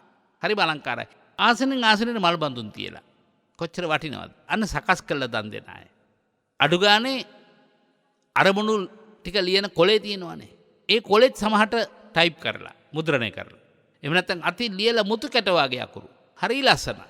දැන් සමහර වෙලාවට අපිට ඉන්න සියලු දායක දායිකාවන්ගේ නංගන් පරම්පරාවල් ඔක්කොම ස්වාමීන් වහන්සේට මතක නැහැනේ. ඉතින් ඒගොල්ලෝ පරම්පරාව නම ගම ලියලා සටහන් කරලා තියන්න ඕන. ඉතින් අපි අරමුණ මොකද? අපේ අම්මට පින් දෙන්න. මේ අම්මා නම මොකද්ද? ඉතින් දුවලා ගිහිල්ලා එක්සයිස් කොලියක් අරගෙන එක්සයිස් කොලිය අගින් ඇද්දලා ගත්තාම ඒක 4-8 ඉරිලා. ඕකේ තමයි යන්තම් ටිකක් කුරුටු ගාලා ගෙනත් දෙන්නේ. මේ හොඳට ඉගෙන ගන්න. හොඳට දැනගන්න බණක දායකත්වයක් දරුවත් වෙනත් කාරණයක දායකත්වයක් දරුවත් දැන් අද දවසේ දායකත්වය දරන පින්නතුලගේ සම්පූර්ණ නාමාවලියේ තොරතුරු ඊටාම පිළිවෙලට ඊටාම ලස්සනට අපේ දර්ශන පුතා ගෙනවුත් මට පිළිගන්නවා. මෙන්න අපේ හැඳුරේ අද දායකත්වය. මං හැමදාම කියනවා පින්නත් හැමදේම සකස් කරලා කරන්න. ඉතින් එහෙම නොසකස් කරලා කරන නැත්තන්ගේ දැහැත් වට්ටිය දිහා බැලුවම පේනවා දැහැත් වට්ටියේ බුලත් කුල ටික හරියට අහුර ගන්න තේරෙන්නේ නැහැ නේ. මං කියලා තියෙන හුණු පැකට් එක පිටින් තියන්න එපා. ඒක බොඩ හරි කොලේක හරි බුලත් කොලේකම හරි එළියට අරගෙන පොඩි යෝගට් හැන්දක් හරි පොල් කූරක් හරි කවන්න ඒකට ගහලා තියලා පිළිවෙලකට කරන්න. එතකොට ඒ දැක්කම අලංකාරයි. දැහැත් වට්ටිය නිකාම්ම ගෙනියන්න එපා. ඒකට පොඩි ලස්සන ලේන්සුවක් මහලා. සමහර අය හරි ලස්සනට ලේන්සුව මහනවා. හරි ලස්සනයි. සමහරට මුතු පබුළු අල්ලලා දැහැත් වට්ටිය වහන ලේන්සුව. ඒක බොහොම ගෞරවයෙන් හැම ගෙදරකම පිළිවෙලට වැඩක් කරන්න හැම ගෙදරකම පින්නන්ති දානෙත් දෙන්න ඕනේ 4-5 නමකටවත්. 7 දෙනෙක් ඉන්නනම් 4-5 නමකටවත් දන් දෙන්න වෙනවා. ඉතින් ගෙදරක අනිකුත් බඩු මුට්ටු දූට දීග දෙන්නේ ඔක්කොම ඇස්ති කරලා තියන්න වාගේ. අපේ දී කියන දවසටත් පින්කම් කරගන්න ඕන කරන බඩු බාහිර ටික එකතු කරගන්න බලන්න ටික ටික හරි. දැන් මේ බණහන පින්නතුලගේ සමහර ගෙවල් වල මේවා ස්වාමීන් වහන්සේලා වළඳන පැන් වළඳන කෝප්ප. මේ අත දෝහණය කරන කෝප්ප. මේ පිඟන් ටික මේවා ගන්න නැහැ කිසි දෙයකට මං. එහෙම කියන අම්මලා තාත්තලාත් ඉන්නවා. ඉතින් අර කරුණු 7 ඒකේ අනිත් පැත්තට ගියාම යම් කිසි කුලයකට ගියාම මනාපේ නැගිටිනවා නම් නේද? මනාපෙන් වදිනවා නම් මනාපෙන් ආසන දෙනවා නම් ඒ වගේම තියෙන දේ සංගවන්නේ නැත්නම් බොහෝ ඇතිව බොහෝ දෙනවා නම් ප්‍රණීත දේ ඇතුව ප්‍රණීත දේ දෙනවා නම් සකස් කළ මිසක් නොසකස් කළ දෙන්නේ නැත්නම් ඒ කුලගෙවල් වලට යන්න. දැන් මේ පුංචි කතාවෙන් බලන්නකො අතුරු කතා කොච්චර තියෙනවද කියලා අපිට ගන්න. එතකොට අපේ සාරිපුත්තයන් වහන්සේ ස්වාමීන් වහන්සේලාට මනාලේ සාදරය ඇති කුලගෙදරකටයි දැන් මේ වැඩම කළේ. වැඩම කරලා ඔහොම උපස්ථායක ගෙදරකට වැඩියම ඒ ගෙදර මිනිස්සුත් පින්වත්නි ඒ දවසේම රෝහිත මත්සියෙක් හම්බෙලා අනේ අද හාමුදුරුවෝ වැඩියෙත් කොච්චර වටිනවද අප්පච්චියේ කියලා බල බල හිටියා. දැන් ඕගොල්ලොත් මන් දන්නවා අච්චාරු ටිකක් දාගත්තා ලුණු දෙහි ටිකක් දාගත්තත් හිතනවා අනේ මේ පුංචි බෝතලෙට මේක පන්සලට ගෙනියන්නත් ඩිංගක් මේකෙන් හදා ගන්න ඕනේ. මොන හරි විශේෂ දෙයක් දරුවෙක් ගෙනත් දුන්නා කියමු. ඕක තියාගෙන ඉන්නවා. සමහරට පුංචි හාමුදුරුවෝ ඉන්නවා නම් චොකලට් එකක් ටොෆියක් බිස්කට් පැකට් එකක් හම්බුනත් ඕක තියාගෙන ඉන්නවා. මොකද ඒ අග්‍ර කොටස හාමුදුරන්ට ගිහින් දෙන්නේ. ඒ තමයි අපේ ලෙන්ගතු බව, ඒ තමයි ආදරේ. දැන් අර රෝහිත මත්ස්‍යය ලැබුණා මේ ගෙදර ඇත්තන්ට හිතුන්නේ නැහැ. වියල පිහලා අද නම් ෂෝක් කෑම වේලක් කන්න පුළුවන් කියලා හිතුන්නේ නැහැ. අනේ අද හාමුදුරුවෝ වැඩිත් කොච්චර හොඳද කියලා හිතුණා. දැන් ඔහොම ඉන්නකොටම තෙරුන් වහන්සේ වැඩම කළා. සාරිපුත්තයන් වහන්සේ. ඒ ගෙදරයි කියන අනේ ස්වාමීනි කොච්චර හොඳද අද වැඩම වීම. අර මං කිව්වේ ගෞරවයෙන් ආසනෙ නැගිටලා ගෞරවයෙන් ඉස්සරහට කියලා කියන අනේ හරි සන්තෝසයි අද වැඩම කළේ එක. ඔබ වහන්සේලා හරි සන්තෝසයි. ඇතුළු ගෙටම වඩින්න ඕන කියලා. ඉතින් කැඳ කැවිලි ආදී පිළිගන්නලා රෝහිත මාස්ටර්ස්න් පින්ඩ පාතයක් පිළිගන්නවා. ඉතින් තෙරුන් වහන්සේ කියන මන් දැන් යණ්ඩයි පන්සලට. ඇයි ස්වාමීනි වනදන්නකෝ. මේ ගෙන යන්නත් බත් සූදානම් ස්වාමීනි.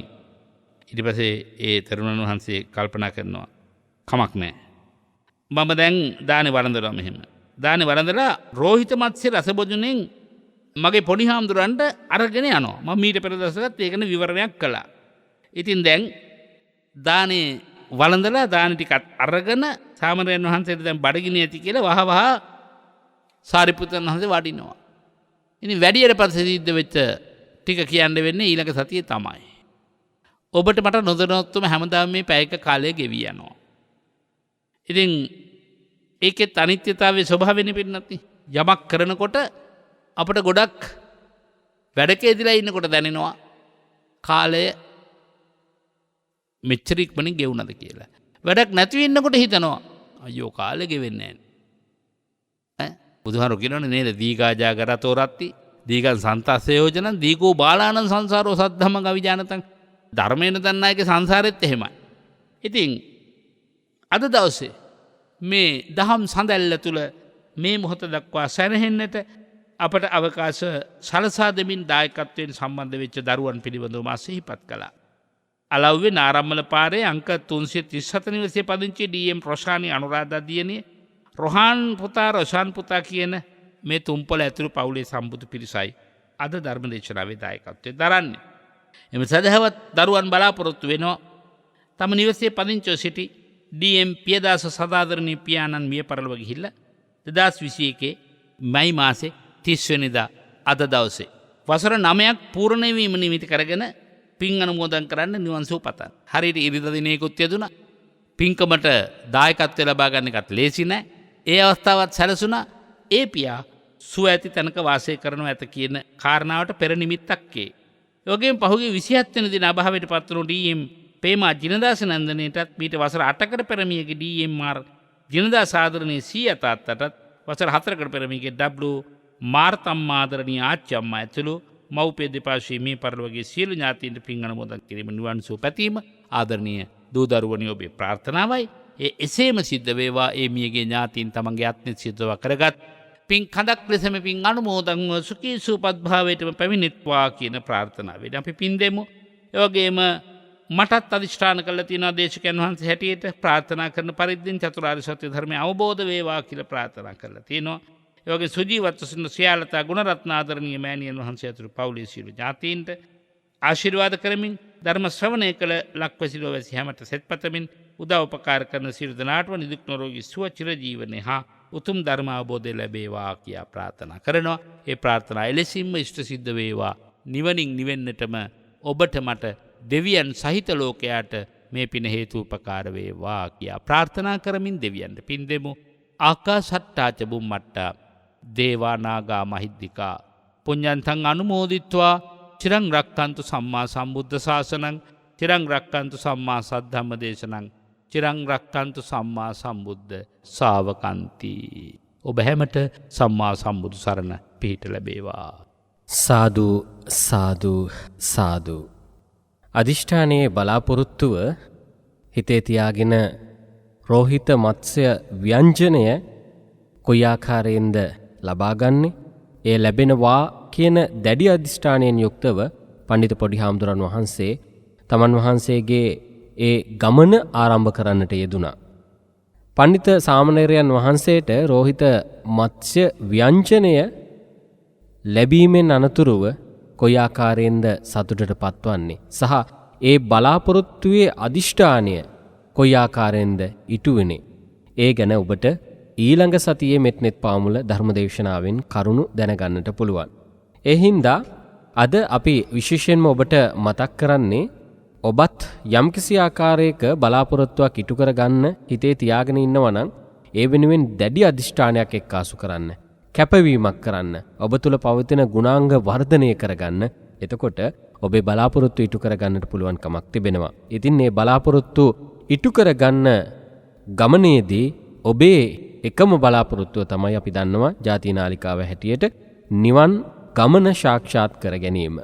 ඒ සඳහා ශක්තිය ධෛර්යය එක්කාසු කරමින් අදත් මෙත්නෙත් පාමුල ධර්මදේශනාව පවත්වනු ලැබූ ගම්පහ මිරිස්වත්ත හෙට්ටියදෙණිය ශ්‍රී සුදර්ශන ධර්මනිකේතනාධිපති විචිත්‍ර භානක ශාස්ත්‍රපති රාජකීය පඬිත අතිපූජනීය කැටවල හේමාලෝකනා හිමිපාණන් වහන්සේට අපි කවුරුත් ඉන්න තැනක සිට හයියෙන් හඬ නගා සාදු හඬක් පවත්වා නිදුක් නිරෝගී සුව චිරජීවනය හා උතුම් ධර්මාවබෝධය ලැබේවා කියා ප්‍රාර්ථනා කරමු.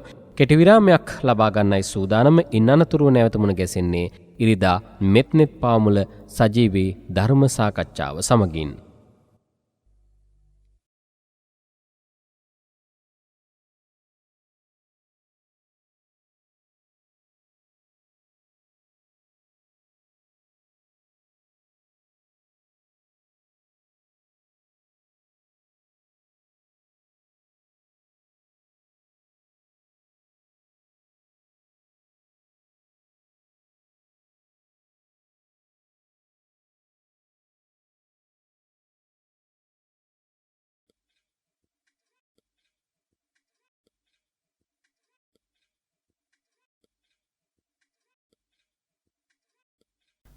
හොඳයි, සියලුම දෙනාට බොහෝම පින්වන්ත උදෑසනක් වාසනාවන්ත උදෑසනක් වෙන්න කියලා අපි ආයෙත් මේ ඉරිදා නැත්නම් 2021 වර්ෂයේ වෙසක් මාසේ මැයි මාසේ අවසාන ඉරිදා දවස තමයි මේ ආකාරයෙන් මෙත්නෙත් පාමුල සජීවී වැඩසටහන සමගින් එක්කාසු වෙන්නේ.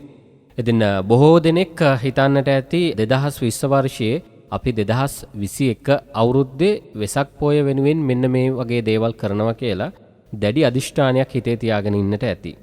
කාලය ටිකෙන් ටික ගෙවිගෙන යන මොහොතේදී ඔබට හිතෙන්නට ඇති අපේ බලාපොරොත්තු ඉටු කරගන්න අවස්ථාවක් වෙන්නේ නැහැ. අපේ අදිෂ්ඨානයට මොකද්ද වෙන්නේ කියලා. ඇයි එහෙම අදිෂ්ඨානය සාර්ථක කරගන්නට අපිට හැකියාවක් ලැබුණේ නැත්තේ? අපි මොකක් හරි පවක් කරලා තියනවද කියලා හිතෙන්නට පුළුවන්.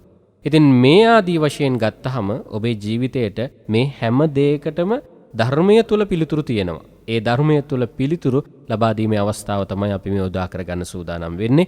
ඒ සඳහාද ඉතාමත්ම ගෞරවයෙන් নমස්කාර පූර්වකව පිළිගන්නේ ගම්පහ මිරිස්වත්ත හෙට්ටියදෙණිය ශ්‍රී සුදර්ශන ධර්මනිකේතනාධිපති විචිත්‍ර භානක ශාස්ත්‍රපති රාජකීය පඬිත අතිපූජනීය කැටවල හේමාලෝක නාහිමිපාණන් වහන්සේ. අපේ හාමුදුරනේ මා ආරම්භය සනිටුහන් කරගත්තා වගේම ඔබ වහන්සේගෙන් පළමුව විමසන ගැටලුව තමයි අපි කටයුතු සාර්ථක කරගන්න කියලා දැඩි අදිෂ්ඨානයක් එක්කාසු කරගන්නවා හිතට. හැබැයි අදිෂ්ඨානය ටික කාලයකින් අපෙන් ඈත් වෙලා යනවා. එහෙම ඈත් වෙලා යන්න හේතුව වෙන්නේ කුමන සාධකයන්ද? වාසනාවන්ත පින්බර වෙසක් මංගල්‍යයක අසිරිය තාමත් හදමඩල තුලිට දැනෙන බාහිර පරිසරයෙන් දැනෙන බුදු සුවඳ සහිතව දහම් සුවඳ සහිතව සංගහඬට කන් දෙන උතුම් අදහස ඇති ආදරණීය වාසනාවන්ත ශ්‍රාවක ශ්‍රාවිකාවෙනි. මගේ භාග්‍යවතුන් වහන්සේ මේ සිතක් තුළ කටයුතු කිරීමේදී ඇතිවන සිතුවිලි වලට ධාතු කියන නම පාවිච්චි කරනවා. එහෙමයි හාමුදුරනේ. ආරබ්බ ධාතු, නික්කම ධාතු, පරක්කබ ධාතු. එතකොට මේ ආරබ්බ ධාතු කියලා කියන්නේ යමක් මම මේ විදිහට කරනවාමයි කියන දැඩි අදිෂ්ඨානයේ වීරියවන්තව කටයුතු ආරම්භ කිරීම. ඒක ආරබ්බ ධාතුවයි. එතකොට පින්නත් පුතා ඇහුවේ ආරම්භ කරනකොට බලවත් වීරියෙන් ආරම්භ කරනවා. එහෙමයි. ටික දවසක් යනකොට ඒ බලාපොරොත්තුව බිඳ වැටි කැඩි බලය අඩු වී ඔහේ පාවෙන ගතියකින් යුක්තව කරනවා. එහෙමයි හාමුදුරනේ. ඒකට බලපාන කරුණු ගොඩක් තියෙනවා. එකක් අධ්‍යාත්මික වශයෙන්ම පවතින අධිෂ්ඨාන ශීලීත්වය ඉදිරියට ගෙන යන්නට ඇති නොහැකියාව. එහෙමයි. එතකොට අනිත් පැත්තෙන් දැහැමි ආධ්‍යාත්මික ගමන් මාර්ගයක නම් සිත නිරත කරන්න උත්සාහ කරන්නේ මාරයා බලනවා නිරන්තරයෙන් මේ බලාපොරොත්තුව බිඳ හෙලන්න පුළුවන්. එහෙමයි. මෙයාගේ අලස්්‍ය භාවය ඇති කරන්න පුළුවන්. එහෙමයි.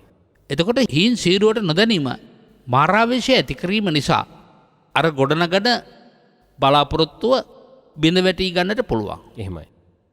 අපට අපේ ජීවිතය පවත්වගෙන යනකොට භාග්‍යවතුන් වහන්සේ දේශනා කරනවා උට්ටහන පළූපජීවීන් ඉන්නවා. එහෙමයි. සමහර වෙලාවට උට්ටහන පළූපජීවීන් උත්සාහය මත කැපවීම මත වීරිය මතම ඔබ කිව්ව විදිහට ආරම්භයත් සාර්ථක කරගන්නවා, ඉදිරියට යන ගමනත් සාර්ථක කරගන්නවා. තමන්ගේ ශ්‍රම පරාක්‍රමය ගැන තමන්ගේ බලාපොරොත්තු ඉෂ්ට වුණාම ආපසට හැරලා බල තෘප්තිමත් වෙනවා. එහෙමයි. තව සමහර ජීවියෙක් ඉන්නවා කම්මපලූපජීවී. එතකොට සමහර කෙනෙකුගේ ජීවිතයට වීරියවන්ත භාවය එන්නේ වාසනාව උදාපත් වෙන්නේ පෙර කරන ලද මහා පුණ්‍ය කර්ම වල විපාක නිසා. එහෙමයි. එතකොට යමෙකුට යම් තැනකදී පුණ්‍ය කර්මය අවසාන නම් අපි ඒකත් අඳුර ගන්න ඕන වැදගත් එකක්. වීරියවන්ත වෙන්න පිනක් තිබුණා. එහෙමයි. ඉදිරියට යන්න පිනක් නැහැ. එහෙමයි. ඉදිරියට යන්න පිනක් නැහැ. සමහරකට අපි මෙහෙමින්දකෝ යුග ජීවිතයක් ආරම්භ කරනවා. එහෙමයි. ඉතින් වෙඩින එකක් අරගෙන හරිම ලස්සනට දෙපාර්ශ්වයේ අයත් එක්ක ආශිර්වාදී මැද කටයුතු ආරම්භ කරන එකට ලොකු පිනක් තියෙන්න ඕනේ. එහෙමයි.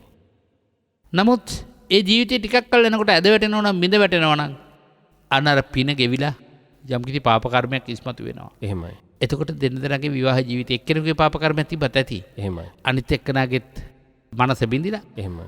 අර ජීවිතය දරුමුණු පුරන් ලැබලා උභය පරම්පරාවක් සෝභාවන්ත කරගන්න තීච්ච ජීවිතය අතරමඟදී සුණු විසුණු වෙලා නිවෙස් වලට වෙලා දෙන්න දෙපැත්ත ඉඳගෙන දැඩි පීඩාවට ලක් වෙමින් ඉන්නවා. එහෙමයි. ඒ මොකද අර තිබිච්ච පුණ්‍ය කර්මය ඉදිරියට නික්කම ධාතු වශයෙන් ඉදිරියට ගෙනියන්න අවශ්‍ය ශක්තිය නැති කර්ම විපාකයක් ආවා. එහෙමයි. සමහර කෙනෙකුගේ ජීවිත ගැන කතා කරන භාග්‍යවතුන් වහන්සේ කම්මුට්ටහන පළූපජීවී කර්මයක් තියෙනවා උත්සාහයක් තියෙනවා. එහෙමයි. කර්මයක් තියෙනවා උත්සාහයක් තියෙනවා. එහෙමයි. ඒ දෙකෙන්ම ජීවිතේ සෝභාමත් වෙනවා. ඒගොල්ලන්ට අර කියව පරිබෝධය එන්නේ නැහැ. එහෙමයි. සමහර කෙනෙකුට නේව කම්මුට්ටහන පළූපජීවී කර්මයක් නැහැ උත්සාහයක් නැහැ. එහෙමයි. දවසින් දවස පිරිහෙනවා. එහෙමයි. අපි අර කිව්වා ඊළඟ සතියේදී අපි සාකච්ඡා කරමු උද්දකූපම සූත්‍රය. ඒතර අපිට වඩාත් හොඳින් මේ ගැන පැහැදිලි කරගන්න පුළුවන්කම ලැබෙයි. එහෙමයි.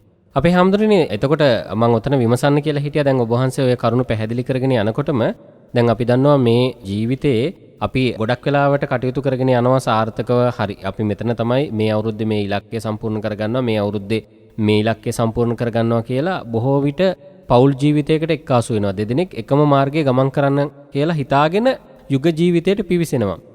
ඒ ආකාරයට හරි එහෙම නැත්නම් වෙන යම් කටයුත්තකට හරි අතරමඟ නතර වුණු බොහෝ පිරිසක් ඉන්නවනේ. අපිටත් කතා කරලා දුක් ගැනවිලි ඉදිරිපත් කරනවා. අපි මෙහෙම වැඩසටහනක් පටන් ගත්තා, ඒක කරගෙන යන්න හැකියාවක් ලැබුණ නැහැ කියලා.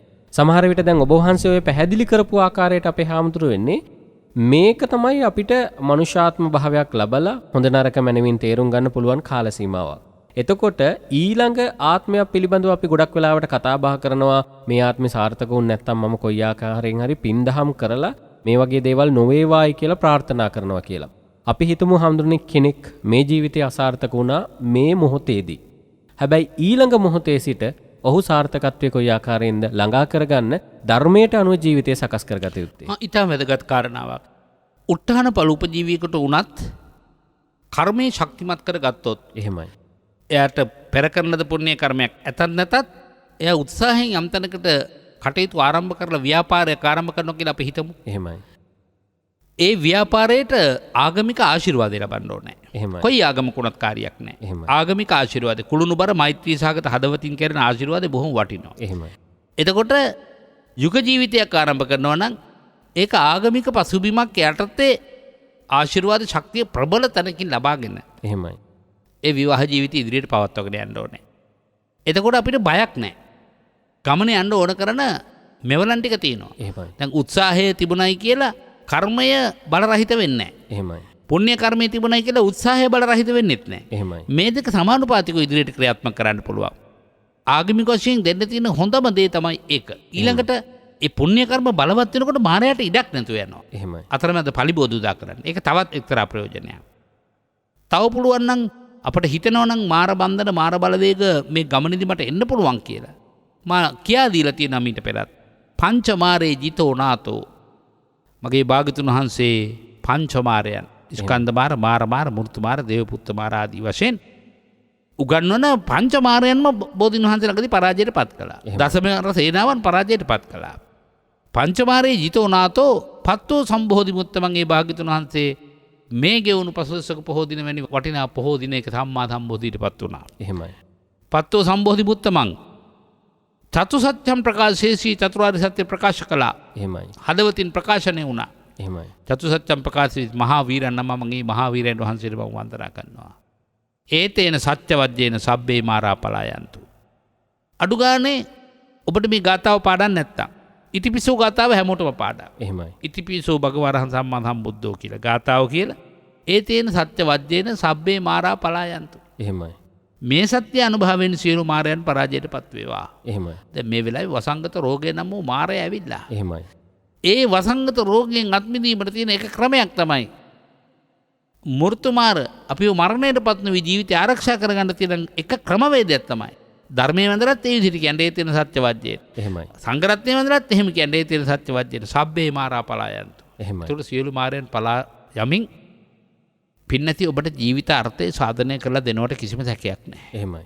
ඉෂ්ඨාරක්ෂක දේවතාවෝ මෙබඳු අධ්‍යාත්මික ධර්මයන් පූර්ණය කරගන්න ඕනෑම ආගමිකයෙකුට දැහැමි ලෙස ජීවිතය ගත කරමින් ගමන් කරන කෙනෙකුට අප්‍රමාණ ලෙස ආරක්ෂාව සලසනු ආශිර්වාද කරනවා. ඒකට කිසි විවාදයක් නැහැ. එහෙමයි.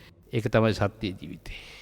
හොඳයි අපේ හාමුදුරනේ අපි නිරන්තරයෙන්ම මේ කාලවකවානුව වෙනදාට වඩා බොහෝම පරිස්සමින් කටයුතු කරන කාල සීමාවක්.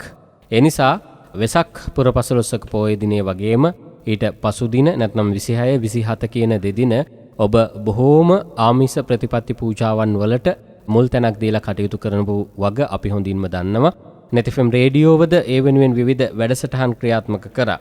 ඔය ප්‍රශ්නත් එක්කම අපේ හාමුදුරනේ වහන්සේගෙන් අහලා දැනගන්න කියලා හිතුවා.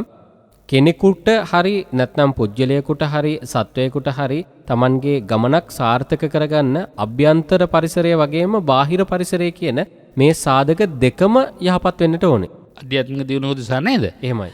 ඔව් ඒ සඳහාම තමයි මම සිහිපත් කළේ පතිරූප දේශ වාසෝච සුදුසු ප්‍රදේශයක වාසය කරන්න.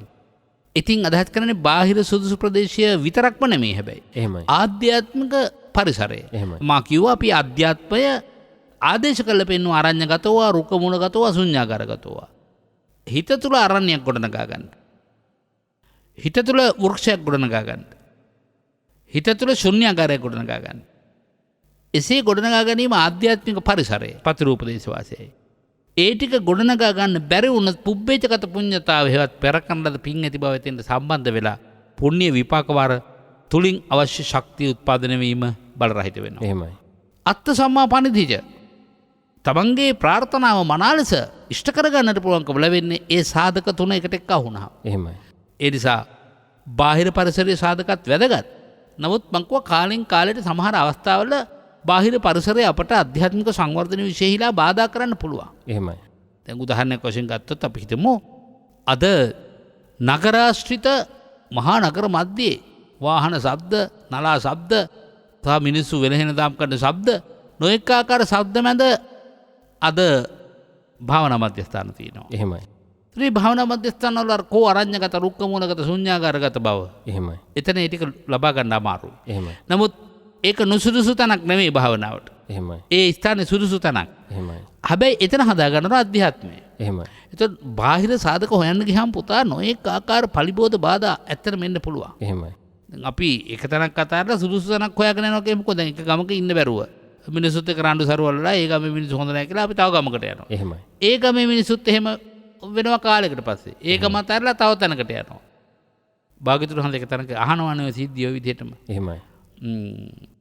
ආනන්ද දැන් මිනිස්සු බනිනවා කියලානේ ඔබ වහන්සේ යන් කියන්නේ වෙන ගමකට. ඒ ගමේ මිනිස්සුන්ටත් දැන් මේ ගමේ වෙන හෙනදාම් කරන ඒ ගමටත් ගිහලා මේ පණවිඩේ කියලා ආරංචිලා තිබ්බොත් ඒ ගමේ මිනිස්සුත් බැන්නොත් එහෙම වුණොත් අපි වෙන ගමකට යමු. එහෙමයි. ඉතින් ආනන්ද අපිට නවතින තරක් හම්බෙන්නෙම නැන්නේ. ඔය විදිහට හැමතැනම. ඒ නිසා බාහිර පතු රූපදේශ වාසය නෙමෙයි අධ්‍යාත්මේ පසුතලය හදාගන්න කියලා ආනන්ද හාමුදුරන්ට දේශනා කරනවා.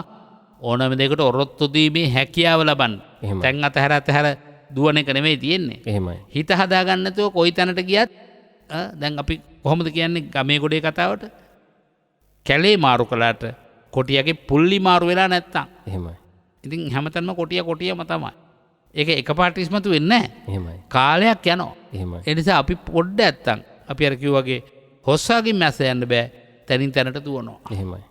එතෙන්ට ගිහිල්ලා ටිකක් කාලයක් යනකොට එකට එකතු වෙලා ගොනු වෙනකන් ආරම්භක වෙලාවේ ආරම්භ ධාතු හොඳයි. එහෙමයි. වැඩේ තියෙන නික්කම ධාතුව. ටිකක් කල් යනකොට තමයි මේ වැඩේ පටන් ගන්න, පත් වෙන්න පටන් ගන්න. එහෙමයි. ඉතින් ඒ නිසා බාහිර පරිසරවල හොයන්න එපා. මොනතරම් ගැටලු තන හිටියත් ගැටලු මැද්දේ ඉන්න පුළුවන් විදිහේ මානසිකත්වයක් හදාගන්න. එහෙමයි. ඉතින් අර අපේ අපවත්වයේ දාලා කොටකට ධම්මවාසනායක හමුදුරුවෝ පොතක් ලියලා තිනවා. දෙව්දත්තරට ගෞරව පිණිස. එහෙමයි. මොකද දෙව්දත්තර වගේ කෙනෙක් නොහිටියා නම් භාග්‍යතුන් වහන්සේගේ අනුත්තර පුරුෂ නාම සාර්ථක ගුණේ අද දක්වා හැංගවිලා යනවා. එහෙමයි. දෙව්දත්තර කරපු හැම දෙයකදීම භාග්‍යතුන් වහන්සේ ඉවසා දරාගෙන හිටියන එක පැත්තකින්. එහෙමයි. ඒ ඉවසීමේ ගුණය ප්‍රකට කරන්න භාග්‍යතුන් වහන්සේට ඒ උපකාර වුණා. එහෙමයි. ඒ වගේ ඕගොල්ලන්ට මට මේ ජීවිතේ මොනයම්ම දෙයක් හෝ පීඩාවක් හෝ එනවද? ඒ එන්නේ මට මගේ මනස තේරුම් ගන්න. එහෙමයි. ඔබට ඔබේ මනස තේරුම් ගන්න.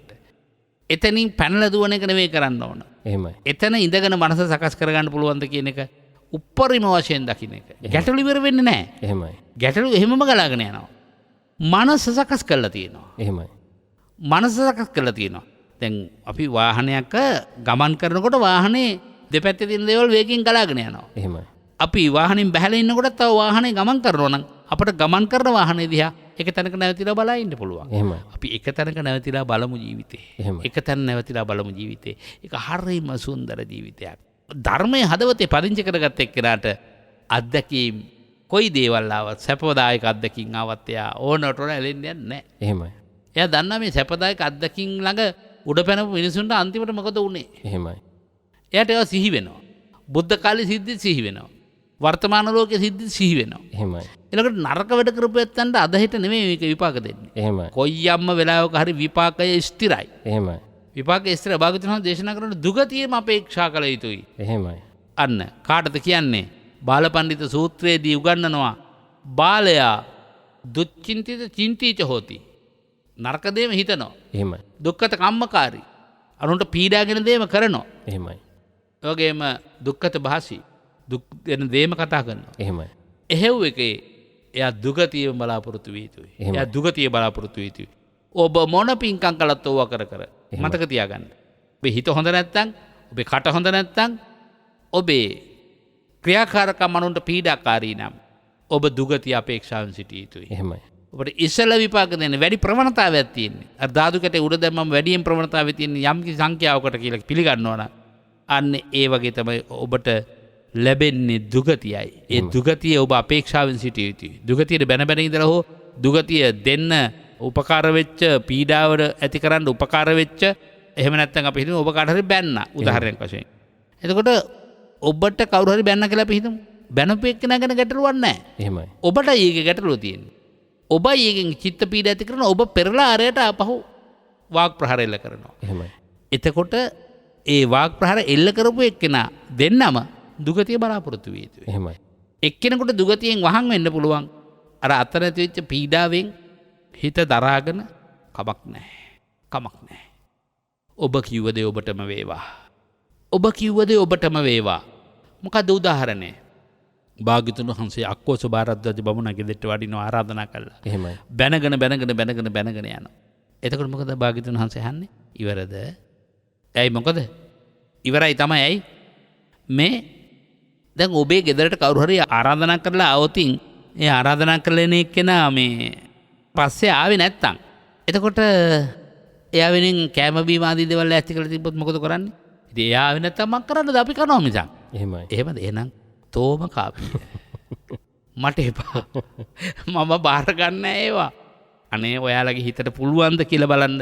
බණහන පින්නතුනේ පැවිදි ගිහි කවුරුත් හිතට ගන්න. ඔබට යම් කිසි කෙනෙකුකින් වාග් ප්‍රහාර ළඟ ඔබව චෙක් කරගන්න, ඔබ පරීක්ෂා කරගන්න ඔබට ඒ වගේ ඉවසීමක් තියෙනවා නම් ඒක කොතරම් වටිනවද කියන එකට වචන පෙළ ගහන්නම ඉගෙන ගත සාහිත්‍යමදී. එහෙමයි. ඔය හින්දා වෙන්නේ නැති අපේ හාමුදුරනේ අර කතාවක් තියෙන්නේ ඕනේ යකෙක් එක්ක මට නම් වැඩ කරන්න පුළුවන් කියලා. ඔව් ඒකම තමයි. ඒ කියන්නේ බාහිර පරිසරයට අදාළ නැහැ. ඒක යක්ෂභාවය යාළඟ තිබිච්චාවේ. මම නිවිච්ච හිතක ඉන්නේ. එයා රත් වෙච්ච හිතකින් ඉන්නවා. මම නිවිච්ච හිතකින් ඉන්නවා. දැන් බොහෝ දෙනෙක් පුංචි මට මතකයි මං පාසලක වැඩ කරපු කාලේ. ඉතින් ළමයි රත් වෙලා කෑ ගහගෙන අඬාගෙන වැළපීගෙන නඩු කියාගෙන එනවා. එහෙමයි. මං ඉතින් නිසද්දව ඉන්නවා. මේ අපේ හාමුදුරුවෝ මේ බලන්නකෝ අන්දියා. මෙයා මට බැන්නද? මං කියන්න මට ලොකු වැඩක් තියෙනවා. තව පැයකින් විතර වගේ දෙනවද පොඩ්ඩක්? එයින් පැයකින් විතර එන්න ගිහම ගිහිල්ලා ආපහු එන්නේ නැහැ. මම පණිවිඩයක් කියවනවා කෝ. ඒක ෂේප් වෙලා ඉවරයි. පොඩි උන්නේ. එහෙමයි. ඉතින් සමහරවිට මේ ඉන්න ලොකු අය වුණත් මට එක එක නඩු කියාගෙන එනවා. හරියට නඩුනේ. එහෙත් නඩු මෙහෙත් නඩු. සාවිත් නඩු මෙහෙත් නඩු. නඩු කියාගෙන මම ඉතින් නිස්සද්දව ඉන්නවා. මට එනවා යන ගමන් කියාගෙන එයාට කියලා වැඩක් නැහැ බා මර යන්න. එයාට කියලා වැඩක් නැහැ. මොකද එයා හරි තරහයි මං එකට රත් උනේ නැහැ. එහෙමයි. මාත් එයාගේ විදියට රත් වෙලා එයාව සතුටු කරන්න එයා රත් වෙච්ච එක්කෙනාට මං කෙලින්ම වාග් ප්‍රහාර හෝ කායික ප්‍රහාර හෝ එල්ල කරනවා නම් එයාට හරි සන්තෝෂයි. ඉතින් මට පුළුවන් නම් යම් ක්‍රමයකට මම නිවාගෙන නම් ඉන්නේ. මට එතනත් මම බලනවා යකඩෝ මට මෙතනදිත් මට නිවිලා ඉන්න පුළුවන් වුණානේ. එහෙමයි. ඒක මං ලබාගත් ලොකු ජයග්‍රහණයක් නේද? ධර්මයේ තුල ලබන ජයග්‍රහණයක් නේද? ඔබ දෙස මේ විදිහටම බලන්න හුරු වෙන්න කියලා ආරාධනා කරනවා. එහෙමයි. හොඳයි අපේ හාමුදුරනේ ඉතාමත්ම වටිනා ධර්ම කරුණු පැහැදිලි කරන අතරතුරේ ඔබ වහන්සේ අර මනාපයෙන් පිළිගැනීම ආදී කටයුතු පිළිබඳව අසුන් පැනවීම, තීන දේ පරිත්‍යාග කිරීම, රසභෝජන පිළිගැන්වීම මේ ආදී කරුණු රාශියක් දේශනා කරගෙන ආවා. මට ඔතන මෙන්න මෙහෙම ගැටලුවක් මතුවුණා අපේ හාමුදුරනේ. පිළිගැනීම කියන එක දෙපාර්ශ්වයටම තියෙන්න ඕන කාරණාවක්ද? මොකද අපි දැන් ගෙදරකට කෙනෙක් යනවා සහ ගෙදර ඇත්තෝ ගෙදර ජීවත් වෙනවා. එතකොට අමුත්තෙක් එනවා. මෙන්න මෙතන තියෙන බැඳීම නැත්නම් මෙතන තියෙන පිළිගැනීම දෙපාර්ශ්වයටම ඉතාමත්ම වැදගත් කරුණක් නේද? ඔව්. දැන් උදාහරණයක් වශයෙන් අපි ගමු. දැන් භාග්‍යතුන් වහන්සේ පුක්කුසාති රජුරෝ භාග්‍යතුන් වහන්සේ මුණ ගැහෙන්න වෙස්වලාගත්ත පැවිද්දකින් එන බව භාග්‍යතුන් වහන්සේ දකිනවා. එහෙමයි. ආයුෂ අවසానයි කියලා දකිනවා. එහෙමයි. එතකොට මේ ඇවිල්ලා නවතින්නේ කුඹල්හලක. භාග්‍යතුන් වහන්සේ ටිකක් වෙලා ගිහින් කුඹල් කරුගෙන් අහනවා මට ඉන්න පුළුවන්ද අද මෙහෙ? ඒ කාලේ කුඹල් හලවල් වල ඉන්න පුළුවන් ඕන තරම්. එහෙමයි. ඒ ශ්‍රමණයන් සඳහා හිස් භූමියක් ඒක. එහෙනම් පුළුවන්. හැබැයි පැවිද්දෙක් ඉන්නවා කලින් ඇවිල්ලා. එයා කැමති නම් ඉන්න පුළුවන් කුඹල් කරු කියනවා. ඉතින් භාග්‍යතුන් වහන්සේ ඇතුළට ගොඩ වෙන්නම hina වේගන. එහෙමයි. නමුත් අර මූණවත් උසලා බලන්නේ නැහැ. යහපත් පිළිගැනීමක් නැහැ. එහෙමයි. හැබැයි ලස්සන පැවිද්දෙක්. අන මාත්මේ අද ඉන්නද මෙහෙ? කුඹල් හල අයිති එක්කෙනා කැමති නැහැ. ඉතින් මට ප්‍රශ්නයක් නැහැ. එහෙමයි. කතා කළේ නෑ. අර ටික තමයි කතා කළේ. භාග්‍යතුන් වහන්සේ හිනහිලා බොහොම ප්‍රියමනාපව කතා කරා. එහෙමයි. දැන් දෙන්න එක්ක දෙපැත්තට වෙලා ඉන්නවා ඔහොම. දෙන්නටම නිින්ද ගියේ නෑ. දැන් අරයට නිින්ද යන්නේ නෑ බුදුහාරෝ දකින්න යන්නේ. එහෙමයි. බුදුරජාණන් වහන්සේ මෙහි සැතපෙන්න ආව නෙවෙයි. ආවේ පුකුසාතියට බණ ටික කියලා එයාට අවශ්‍ය ශක්තිය ලබා දෙන්න. ඉතින් ටික රැය වෙනවා දෙන්නම කතා කරන්නේ භාග්‍යතුන් වහන්සේ ඉස්සලා කතා කරනවා. ආයි. භාග්‍යතුන් වහන්සේ ඉස්සලා හිනහෙනවා භාග්‍යතුන් වහන්සේ ඉස්සලා කතා කරනවා. අර හිටපු එක්කන පිළිගත්තේ නෑ භාග්‍යතුන් වහන්සේ ඉස්සලා. එහෙමයි. ඉතින් යාළුවෙක් කොහෙද යන්නේ? කොහේ ඉඳලා දෙන්නේ? මං අහවල් තැන ඉඳලා එන්නේ. කොහාටද යන්නේ? සවැත් නුවරට යනවා. මොකටද? බුදුහාමුදුරුවෝ බලන්න හම්බෙන්න. දැකලා තියෙනවද? දැකලා නැහැ. ඉතින් දැකුණ නැති කෙනෙක් අඳුර ගන්නත් හරි අමාරුයි. ඒකට භාග්‍යතුන් වහන්සේ අල්පේච්ඡතාවයත් පේනවනේ ඒකේ. එහෙමයි. එහෙමද?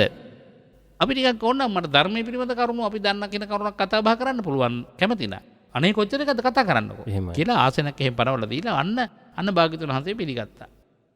මට මේ සූත්‍රයේ කියවනකොට තේරුණේ ඒ අදහස.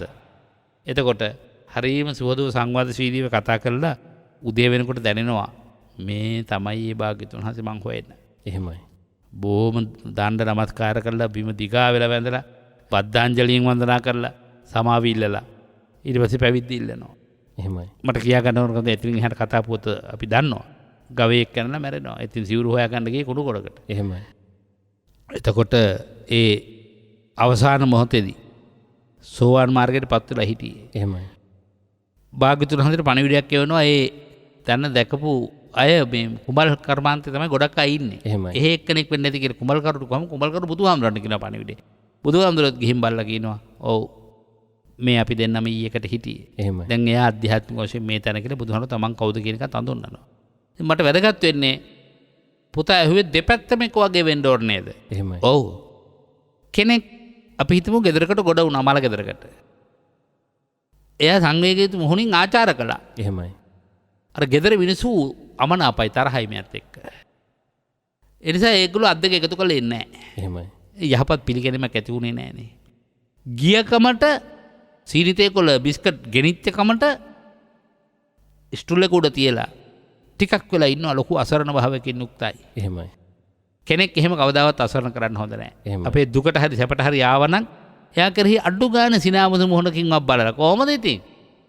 අනේ හොඳයි ආයක කියලාවත් කියන්න පුළුවන් නම්. එහෙමයි. අර ඒගේ හිත කොච්චර පිනද මේ වචනේ. අනේ හොඳයි ආයක වචන හතරයි. ඒ වචන හතර මහා නිධානක් ලැබුණා වගේ නේද අර යන එක්කෙනාට. එහෙමයි. එහෙම කෙනෙක් යමෙකුට ඇමතීම කරන්නේ නැත්තම් අඩු ගානේ දැන් භාග්‍යවතුන් වහන්සේ හම්බෙන්න කෙනෙක් ගියාම භාග්‍යවතුන් වහන්සේ ඉස්සෙල්ලා කතා කරන්නේ. එහෙමයි. යන එක්කනා නෙමෙයි. යන එක්කනා ආචාර කරලත් කතා කරන්න තියා ඉන්නවනේ. එහෙමයි. මතක තියාගන්න ඒ අකුසල විපාකයරගේ චිත්ත පීඩාව ඇති කරපු අකුසල විපාකේ සසර පුරා ගොළු වෙන්න හේතුවක් වෙනවා. එහෙමයි. සසර පුරා උග්‍රේ ආබාධ තියෙන්නේ. එහෙමයි. ඒ උග්‍රේ ආබාධ ඇති වෙන්නේ භයානක ආබාධ පව ඇති වෙන්නේ අනුන්ගේ සිත් පීඩා ඇති වෙන විදිහට කතා කිරීමේ විපාක. එහෙමයි. සසර පුරා ඒක විපාක දෙනවා. සමහරට දිට්ඨ සම වේදනීය, සමහරට උපපජ්ජ වේදනීය, සමහරට අපරාපරිය වේදනීය විපාක දෙනවා. එහෙමයි. ඉතින් ඒ නිසා ඇයි කතා කරද්දි කතා කරන්නේ නැහැ. එහෙමයි. දැන් සමහරට අපි හිතමු උදේට හම් වෙලා සමහරු තෙරුවන් සරණයි කියනවා අනිත් එක්කනට. අරයා බස්සා වගේ ඉන්නවා. එහෙමයි. තෙරුවන් සරණයි කියන්නේ හිතේ තරහ කුහකකම්. තෙරුවන් සරණයි කිව්වේ අනිත් එක්කන හිතේ තරහ අරගන්න හෝ දෙදෙනාගේ අතර තියෙන අවනාප ඉවත් කරගන්න හෝ හදවතින්ම ආශිර්වාද පිණිස. එහෙමයි. හැබැයි අර තෙරුවන් සරණයි කියපු එක්කනට ලැබුණ නැහැ කියලා හිතමු ප්‍රතිචාරය. කමක් නැහැ මම මගේ හිතේ හැටියට මම තෙරුවන් සරණයි කිව්වා. එයාගේ හැටියට එයා. එහෙමයි. එතකොට මම මගේ හැටි. එහෙමයි. මේ තමයි මගේ හැටි එයාගේ හැටි. අපි කියනවනේ සමහර අය අහනවනේ මොකටද ඔය තෙරුවන් සරණයි කියන්නේ ගියේ? ඔයාලට දැක්කද තෙරුවන් සරණයි කියලා තු ගසකට ගියා? එහෙමයි. අපි කොහොමද දෙන්න ඕන උත්තරේ? එයාගේ හැටිනේ. මේ මගේ හැටි. එහෙමයි. තේරුණාද කියන එක? එහෙමයි. ඇයි අර නව හොරා ගෙට කුවද්දද ගත්තේ? හොරකම් කරන එක උගේ හැටිනේ. මේ මගේ හැටි. එහෙමයි. මිනිහෙක් ආවනම් උදව්වක් උපකාර කියලා කරන පරිස්සම් කරගන්න එක හොඳයි. එහෙමයි. නමුත් මම හරිනම් අනිත් එක්කන වැරදි වුණා කියලා මට ඒක අදාළ කරගන්න ඕනේ නැහැ බොහෝ කාරණාවලදී. එහෙමයි. ඒක තමයි මට දෙන්න තියෙන උත්තරේ. වර්තමානයේ ගොඩක් වෙලාවට හඳුන්නේ අපි අර දැන් බණක් ඇහුවත් කරන දේ තමයි අපි දැකලා තියෙන දේ තමයි අහලා තියෙන දේ තමයි අනුන්ගේ ජීවිතයට ගලපනවා ඒක තමුන්ගේ ජීවිතයට ගලපගන්නේ නැහැ. ඒකමනින් නම් මේ වෙලා තියෙන්නේ දැන්. ඕක වෙන්නේ අනුන්ගේ ජීවිතයට ගලපන්න හැම වෙලාවෙම උපදෙස් දෙන භික්ෂුන් වහන්සේලා ගත්තත්. ඒ වගේම ගිහි සමාජයේ ඉන්න අය ගත්තත්. එහෙමයි. ඉතින් අපි කාටත් තියෙන අසනීපයක් ඕක. අද වගේ මට මතකයි. මං එක්තරා ප්‍රධාන මට්ටමේ තාම ඉහළ නායක හාමුදුරුවමක් හම්බෙන්න ගියා. එහෙමයි. පත්කඩේ අරගෙන ගිහින්. පත්කඩේ එලලා. පතුල් දෙකටත් ඇඟිලි ටික ස්පර්ශ වෙන්න තියලා වන්දනා කළා. මූණවත් බැලුවේ නැහැ. එහෙමයි. සෝපත් වේවා කිව්වේ නැහැ. දැන් මම ඉතින් බොහොම අසරණව නැගිටලා පැත්තකට වුණා. එහෙමයි. ඔය අතරත අවා මන්ත්‍රී කෙනෙක්. එහෙමයි. මන්ත්‍රීතුමා කොහොමද? එන්න අපිට තිබුණේ අර ලී පුටුවක්. එහෙමයි. අර කුෂන් පුටුවේ අර මනුස්සයා වාඩි කෙරෙව්වනේ. එහෙමයි. අන්න ඒ වගේ අවස්ථා අපේ ජීවිතවලත් ඕනෑ තරම් තියෙනවා. දැන් අනුන්ට කරුණු කිව්වට තමන් ළඟ ඒක නැහැ. එහෙමයි. තමන් ළඟ ඒක නැහැ. එහෙනම් අපි ළඟ සමානාත්මතාවය කියන එක තියෙන්න එපා. අපි සමානාත්මතාවය ගැන නම් කතා කරන්නේ. එහෙමයි. ආන් ඒ වගේ අනුන්ට කරුණු කිව්වට තමන් ළඟ ඒ කරුණු නැත්තම් බොහෝ ප්‍රායෝගිකත්වය තුළ ඒ ජීවිතේ සාර්ථක නැහැ. එහෙමයි. ඒක සබ්‍රහ්මචාරීන් වහන්සේලාගේ වේවා, එකට ඇසුරු කරන කල්යාණ මිත්‍රාදීන්ගේ වේවා ගැරහීමට ලක් වෙන්න කාරණාවක් නැහැ. එහෙමයි. දැන් උදාහරණයක් හැටියට අපි හිතමු කට්ටියක්ම ගමනක් යනවා. එහෙමයි. එතකොට සමහර වෙලාවට කෙනෙක් බීම අරන් දෙනවා. එහෙමයි. තව කෙනෙක් බනිස් අරන් දෙනවා. තව ටිකක් දුර ගියාම තව කෙනෙක් බීම එකක් අරන් දෙනවා. එහෙමයි. තව කෙනෙක් බිස්කට් එකක් අරන් දෙනවා. මොන හරි එකක් අරන් දෙනවා කන්න. එක හාදියෙක් ඉන්නවා කවදාවත් ගමනක් ගියාට එක රුපියලක්වත් හොල්ලන්නේ අනුන්ගෙන් টොප් එකට කාලා එනවා. ඉතින් ඒ වගේ නිග්‍රහ විඳින මොන තරම් ඉන්නවද නැද්ද? එහෙමයි. ඒතර අපෝ ඌනම් ආවේ නැත්තත් කවන්නේ කුණු පෙරේතයා කියලා කතා කරනකොට කියනවා. ඒ වගේ සබ්‍රහ්මචාරින් එක්ක නිග්‍රහය විඳින අය ඕන තරම් ඉන්නවා. එහෙමයි. අපේ ජීවිතේ සමාජයේ එහෙම එකක්. ඉතින් ඒ නිසා අර හැබැයි එයා තමයි අර ගිහිල්ලා උත්සව සභාවේ කතා කරන්නේ. එහෙමයි. අර අවමඟුලට ගිහින් කතා පවත්වන්නෙත් එයා. එහෙමයි. එයා රුපියලක් වියදම් කළා නෑ. එයා දක්ෂ, එයා එක්ක යනවා සමහරවිට. මොකටද? කතාවට දක්ෂ හින්දා. එහෙමයි. කතාවට දක්ෂ කියලා පිළිගැනීම කතා කරලා එනවා. දාන ආනිසංසත් කියනවා. පින්කංගුල ආනිසංසත් කියනවා. මරණය ගැනත් කියනවා. කිව්වට මොකද? ඌ නෙවෙයි අර දාන්නට එක රුපියල් 5ක් වියදම් කරන්නේ. පරිත්‍යාග කිරීමේ අගය ගැන කියලා තමයි එලොස් එක දෙන්නේ. නමුත් දුන්නට උගේ ජීවිතේ එකක් නැත්තම් ඉතින් ඇති වැඩේ මොකක්ද? එහෙමයි. එනිසා අපි ආදරණීය සදහවතුනි ඔබෙන් ඉල්ලන්නේ ජාතිය නාලිකාව හැමදාමත් ඔබේ ජීවිත සුවපත් කරන්න යහපත් කරන්න තමයි ධර්ම දේශනාවන් සහ විවිධ ආගමික වැඩසටහන් සහ අනිකුත් වැඩසටහන් විකාශය කරන්නේ. ඒ හින්දමයි ඔබ ඔබේ ජීවිතය සකස් කරගත්ත නිසා තමයි මෙවැනි වූ ධර්ම දේශනාවන් ධර්ම සාකච්ඡාවන් ශ්‍රවණය කරලා නැවත අපිට කතා බහ කරලා අපිටත් ආශිර්වාද කරන්නේ ධර්ම දේශනාවන් පැවැත්වූ ගෞරවනීය අපගේ වන්දනීය පූජනීය දේශකයන්න් වහන්සේලාට ආශිර්වාද කරන්නේ. හාමුදුරනේ දැන් මේ කාල වකවානුව ඔබ වහන්සේ දැන් මීට පෙර සාකච්ඡා කළ පරිදි සමානාත්මතාවය පිළිබඳව කතා බහ කරන්න සුදුසුම කාලය. මොකද ලෞතර සම්මා සම්බුදුරජාණන් වහන්සේ අන් කිසිවෙකුටත් වඩා සමානාත්මතාවයෙන් සලකපු උත්තමයාණන් වහන්සේ. හොඳ නායකත්වයන් ප්‍රගුණ කරන ආකාරය පිළිබඳව ආදර්ශ සහිතව මේ සමාජයට උදාහරණ ගෙන දුන්න නායකයාණන් වහන්සේ. එවන් වූ නායකයාණන් වහන්සේගේ ධර්මය ඔස්සේ තමයි අපි මේ ජීවිතය බොහෝමත්ම සාර්ථකව ගැටලු ප්‍රශ්න සහ විවිධ බාධක කම්කටොළු ඔස්සේ ඉදිරියට අරගෙන යන්නේ. හාමුදුරනේ ගොඩක් වෙලාවට අපි දන්නවා අපි ගමනක් යනකොට අපිට ඇහිලා තියෙනවා සහ ගමනක් කියලා මං කිව්වේ හඳුනන්නේ මේ සමාජයේ ජීවත් වෙනකොට පරිසරයෙන් ඇහෙන කතාව තමයි කෙනෙක් තමුන්ගේ වැඩේ විතරක් කරගෙන ඉස්සරහට යනකොට කියනවා ඔහු මහා ආත්මාර්ථකාමී කියලා. මම ඔබ වහන්සේගෙන් අහන්නේ ආත්මාර්ථය සහ ආත්මාර්ථකාමීත්වය කියන්නේ කුසල කර්මයක්ද නැත්නම් ආත්මාර්ථකාමීත්වය කියන්නේ අකුසල කර්මයක්ද ආත්මාර්ථකාමය කියන්නේ කුසල කර්මයක්ද මේ දෙක අතර තියෙනවද වෙනසක් තියෙනවා නම් ඒ වෙනස කොයි ආකාරයෙන්ද පැහැදිලි කරලා දෙන්න පුළුවන්කමක් තියෙන්නේ. හොඳයි මේ ප්‍රශ්නෙට උත්තර දෙන්නට ඔබ එහි ආරම්භයේ සටහන් කළා භාග්‍යතුන් වහන්සේගේ සමානාත්මතාවය ගැන. ඒ ගැනත් යමක් සිහිපත් කළොත් හොඳයි. භාග්‍යතුන් වහන්සේගේ සම්බුද්ධ ශාසනයට ඇතුළත් වෙච්ච වටිනා ශ්‍රාවකයන් වහන්සේ නමක් තමයි පශ්චාත් කාලීන වූ උපාලි මහරහතන් වහන්සේ. එහෙමයි. උපාලි මහරහතන් වහන්සේ වෙන ආගමික නිකායක අග්‍රදායකයෙක්. එහෙමයි. භාග්‍යතුන් වහන්සේගේ ධර්මය අහලා පැහැදිලා භාග්‍යතුන් වහන්සේ වෙතට එළඹුණාම පැවිදි උපසම්පදා විල්ලුවම් කියන හොඳයි පැවිදි උපසම්පදාව දෙන්න පුළුවන්. එහෙමයි. එහෙම නැත්නම් ඔබ තෙරුවන් සරණගේ මගේ උපාසකෙක් බවට පත් කරන්න පුළුවන්. එහෙමයි. ඒ ගිහි කාලෙදි කියන්නේ.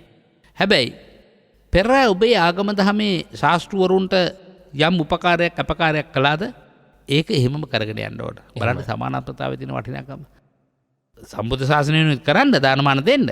නමුත් මෙතෙක් පවත්වකට ගිය දේවල් ඒ විදිහටම කරගෙන යන්න. එහෙමයි. ඒ විදිහටම කරගෙන යන්න.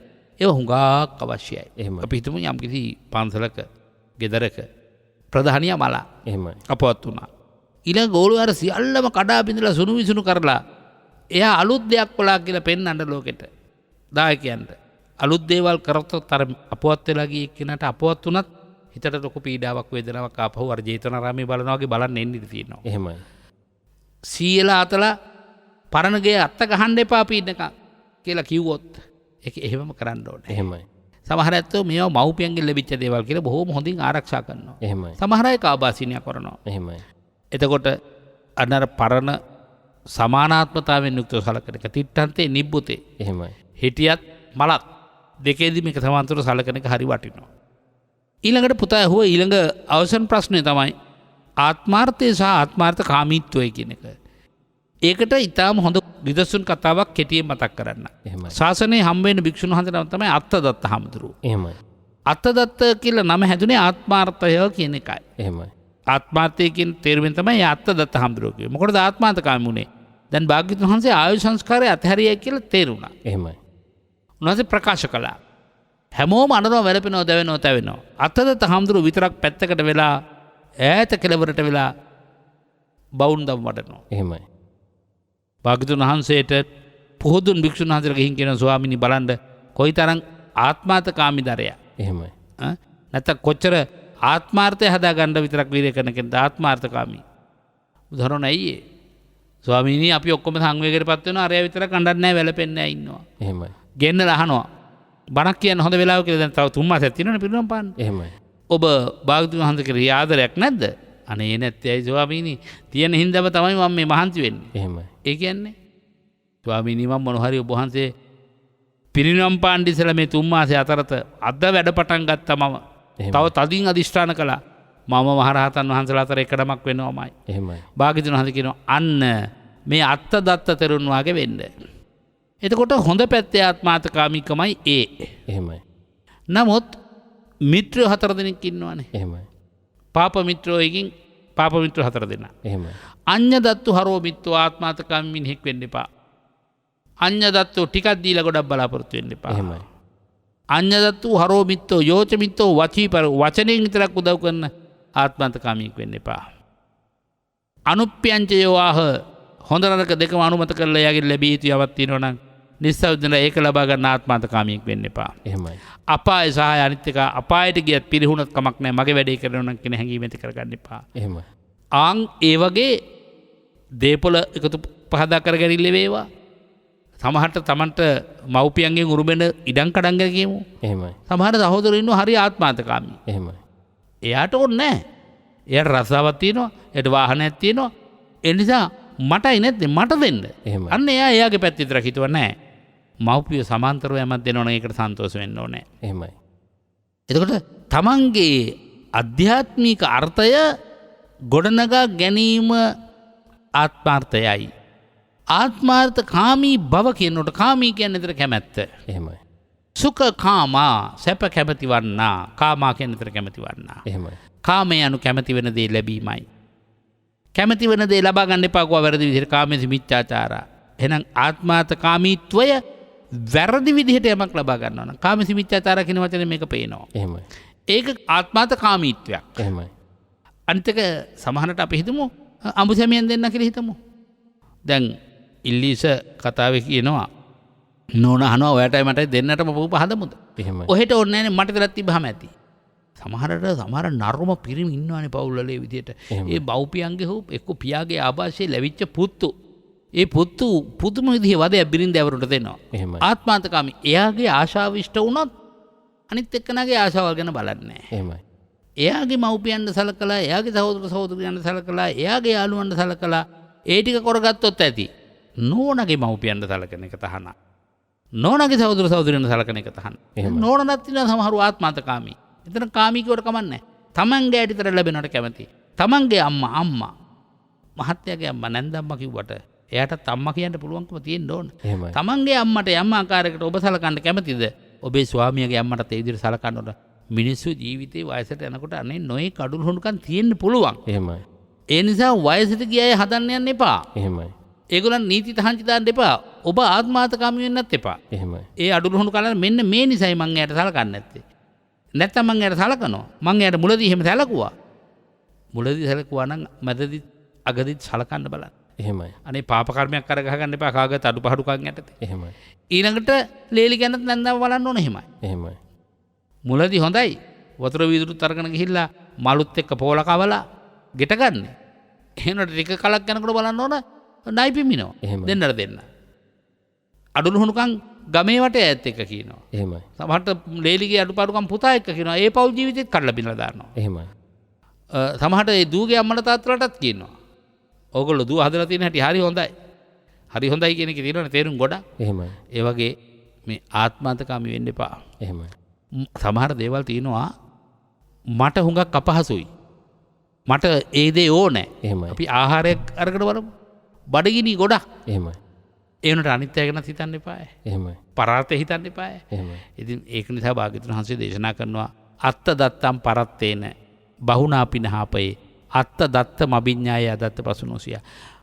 ආත්මාර්ථය හොඳ පැත්තට සපුරාගත්තේ නැති එක්කන ජීවිතේ පරාර්ථයටම කැප කරගත්තොත් අමුදරුවන්ගේ මව්පියන්ගේ සහෝදරියන්ගේ ජීවිතය වෙනුවෙන් ස්වාමියාගේ දරු පැටියුන්ගේ කුලවංශවල ඇත්තන්ගේ යුතු අයුතුකම් විතරක් කරගෙන තමන්ගේ ලැබිච්ච මනුෂ්‍ය ජීවිතෙන් කරගන්න ඕන වැඩේ කරගන්න නැතුව අනිත් සියල්ල කරලා ඕනම දේ කරගන්නේ නැහැ. එහෙමයි. ඕනම දේ කරගන්නේ නැහැ. මිනිසුන්ට ඕනම දේ කියනකොට අර අවශ්‍යතා න්‍යාය කියලා එකක් තියෙනවා. මූලික අවශ්‍යතා, ද්විතීක අවශ්‍යතා, තෘතීක අවශ්‍යතා. අපි කරලා තියෙන්නේ තෘතීක අවශ්‍යතා සහ ද්විතීක අවශ්‍යතා. මූලික අවශ්‍යතාවය තමයි මනුෂ්‍ය ජීවිතයක් ලැබුණේ මේ භව ගමන අවසන් කරන්න. එහෙමයි. ඒක මුළුමනින් කප්පාදු වෙලා ඒක ඉස්සරහට කල් දාලා මෛත්‍රී බුද්ධ සාසනයට හරි ඊටත් එහා සාසනයකට හරි. එතනින් මේ පිට තියෙන දේවල් එක්ක පොරබද එතනින් මේ පිට තියෙනවත් එක්ක කඳුළු හලාල එතනින් තියෙන මේ සුළු දේවල් එක්ක සන්තෝෂ වෙවි පාටි දාගෙන උඩ පැනගෙන මිනිස්සු ජීවිතේ බොහොම නිකන් නිස්සාර හිස් ජීවිතයකට ගෙවලා අවසන් කරන බවයි කියන්න තියෙන්නේ. එහෙමයි. ඒ හින්දාම වෙන්නේ නැති අපේ හැමදෙරනේ ගොඩක් වෙලාට ඔය අපි කියන්නේ අපිට ඇහිලා තියෙන්නේ අපි නම් ඉතින් දැන් ඊළඟ ආත්මේ කොහොම හරි නිවන් දකින්නවා. මේ ආත්මේ නම් අපි ඒකට එච්චරම උනන්දුවක් දක්වන්නේ නැහැ. හැබැයි මෛත්‍රී බුද්ධ ශාසනය නම් අපි නිවන් දකින්නවා කියලා බොහෝ පින්කම් වල යෙදෙන පිරිස් ඉන්නවා. ඒ හින්දාම අපේ හැමදෙරනේ උතන විමසන්න කියලා හිතුවා ආත්මාර්ථකාමීත්වය කියන්නේ දැඩි තෘෂ්ණාවද? ආත්මාර්ථකාමීත්වය කියන්නේ දැඩි තෘෂ්ණාව. ආත්මාර්ථය කියලා කියන්නේ මුළුමනින්ම තමන් යම් කිසි අර්ථයක් වෙනුවෙන්ද යමක් කරන්නේ එන්නේ ඒ ප්‍රයෝජනේ අර්ථය ඉෂ්ට වෙනතුරු වීරියවන්ත වී කටයුතු කර ගැනීම ආත්මාර්ථයයි. ආත්මාර්ථකාමීත්වය කියලා කියන්නේ හරි තෘෂ්ණාවයි. වෙන කිසි කෙනෙකුට හරියන්නට කැමතිත් නැහැ. එහෙමයි. වෙන කිසි කෙනෙකුට අර තමන්ගේ දේපොළ කවුද කුණ්ඩලකේශිගේ පියා තමන්ගේ දේපොළවත් කාටවත් පේන්න කැමතුනේ නැහනේ. මොකද ආත්මාර්ථකාමීත්වය. දරුවටවත් බැලුවේ සැලකුවේ නැහනේ. එහෙමයි. ඒ මොකද ආත්මාර්ථකාමීත්වය. තද තෘෂ්ණාව නිසා. ඒකට අපි ආත්මාර්ථකාමීත්වය කියනවා. හොඳයි. ඒ ලෙන්ගතුකමත් ඒ ආදරයත් සෙනෙහසත් එක්කම තමයි ඔබ අතිපූජනීය කැටවල හේමාලෝක නාහිමිපාණන් වහන්සේට යම්කිසි ආකාරයකින් මේ ස්ථානයේ සංවර්ධනය කරගන්නට, මේ ස්ථානයේ දියුණු කරන්නට, මේ ස්ථානය බබළුවන්නට අවශ්‍ය කරන ශක්තිය එක්කාසු කරන්නේ. ඔබ අපි දන්නවා ලොව කොහේ කොතනක හිටියත් අපේ හාමුදුරන් වහන්සේට ඒ කාලයේ සිට මේ කාලය දක්වාත් අනාගතයටත් අපේ හාමුදුරන් වහන්සේගෙන් සම්බුද්ධ ශාසනයට සිදුවිය යුතු යුතුයකම් නොපිරිහෙලා ඉටු කරන නිසා ඔබට පුළුවන් ආකාරයට ආධාර උපකාර කරමින් මේ ස්ථානයේ ඉතිරි වෙලා තිබෙන වැඩ කටයුතු සාර්ථක කරලා සාර්ථකව නිමාවටපත් කරලා සම්බුද්ධ ශාසනය වෙනුවෙන් නැත්නම් චිරස්ථිතිය වෙනුවෙන් අවශ්‍ය කරන ක්‍රියාමාර්ග ගන්නට හාමුදුරන් වහන්සේට ශක්තිය එක්කාසු කරනවා. හාමුදුරනේ අපි ඊ타ත්ම කෘතගුණ පූර්වකව සිහිපත් කළ යුතුයි අපේ ආදරණීය පිරිස.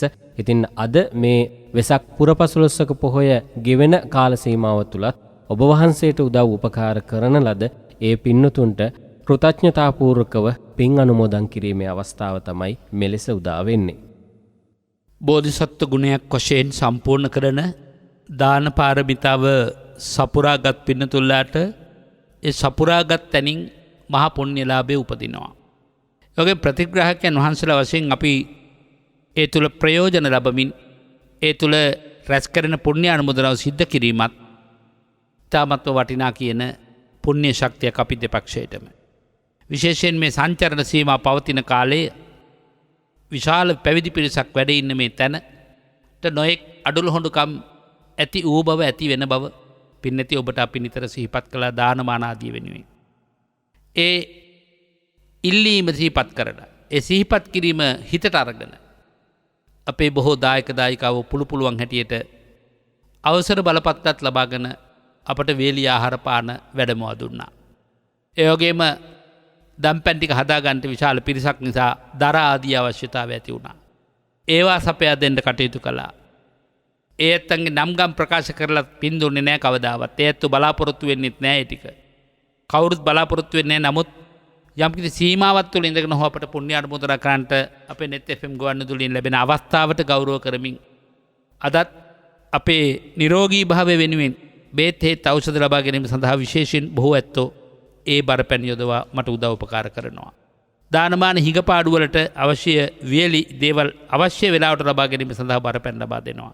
ඒ හැම දිනාටම පුණ්‍ය අනුමෝදනා කරමින් අද දවසෙත් අපේ නාමාවලියට අනුව WNMB ලොකුමැණිකේ පින්වත් මෑණියනේ තුන්හිටියාව වලපනේ සිට දහවල් දානමය පින්කම් වෙනුවෙනුත් ඒ වගේම සෑමලු නිර්මාණය වෙනුවෙනුත් රුපියල් 1,01,000ක් මේ පූජා භූමියට කැපකොට තිබෙන ඔබතුමිය.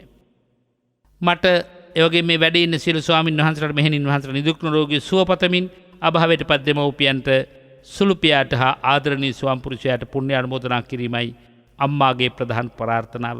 සුජීවත්ව සිටින දූදරු මුණුපුරු මිනිපිරියන්ට ආශිර්වාද කිරීමයි අම්මාගේ බලාපොරොත්තුව. ඒ සියල්ලට සාතිරේකෝ මෑණියනි ඔබතුමිය නිදුක් වේවා නිරෝගී වේවා සුවපත් වේවා දීර්ඝායුෂ්‍රී ලැබෙමින් මගේ ශාසනය සැපයු ධෛර්යය කරන කොටගෙන කෙලෙස් සංසිඳන සතරාකාර වීරිය මැති වේවා කියලා අදිෂ්ඨාන කරනවා. ඔගේම මෙහි වැඩ සිටින ඉමුල්ගොඩ සුමංගලා පින්වත් මෙහෙණින් වහන්සේගේ අනුශාසකත්වයෙන් ආදරණීය දරුවන් අකිල් මානෙල් මල්ලිකා මංගලිකා කියන ආදරණීය දූ දරුවන් සහ එම කුල පවුලේ ආදරණීය ලේලෙනිවරු බෑනනවරු සියලු දෙනා එකතු වෙලා මොනුපුරු මිනිපිරියන් හා සමගින් රුපියල් 75,000ක බරපැනක් යොමු කරවා ළමින් දානමාන මහා පින්කම් වෙනුවෙන් අවශ්‍ය ශක්තිය ලබා දුන්නා. අංක 166 ඉහළ ඉඹුල්ගොඩ සිටයි දායකත්වයේ සපයන්නේ. අපට ප්‍රතිකාර වෙනුවනුත් ඒ බරපැන යොමු කරන්නට කියලා ආරාධනා කළා තියෙනවා.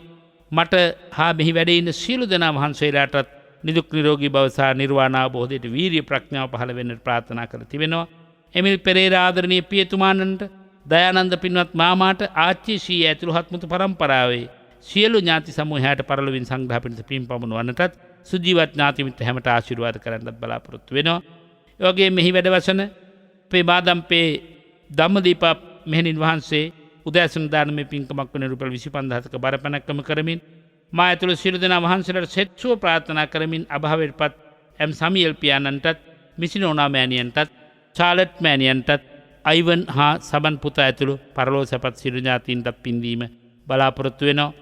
සියලු අපත්‍යවල මහා සංඝරුවනටත් ආශිර්වාද කරමින් පින් අනුමෝදන් කළ සියලු දූ දරුවන් ඇතුළු ඥාති පිරිසට ආශිර්වාද කරනවා. වගේම කල්යාණි සිගේරා පින්වත් මහත්මිය හා පුතා රනිල් ප්‍රසාද් දුව මල්ෂා ප්‍රසාදී එක්වෙමින් අතුරුගිරිය අභයපුර සිට අංක 722 අංක 32 දරන නිවසේ සිට මේ පූජා භූමියට රුපියල් 10,000ක බරපැනක් ඒ වගේම නන්දන මහත්මයා පාවිච්චි කළ රන් මුදුව හා රන් පවුම දයාවතී පෙරේරා මෑණියන්ගේ කරාඹ යුගල හා මුදුව පූජා කරමින් ලක්ෂ 1.5ක් පමණ වටිනා රන් භාණ්ඩ රන් පියුම නිර්මාණය කිරීම සඳහා පූජා කළා. අභාවයටපත් හේවගේ නන්දන මහත්මයාගේ 64 වෙනි ජන්මදිනය ආරම්භ කරගෙන මේ පූජාව සිද්ධ කළේ. එතුමාට පින්පෙත් පවරමු.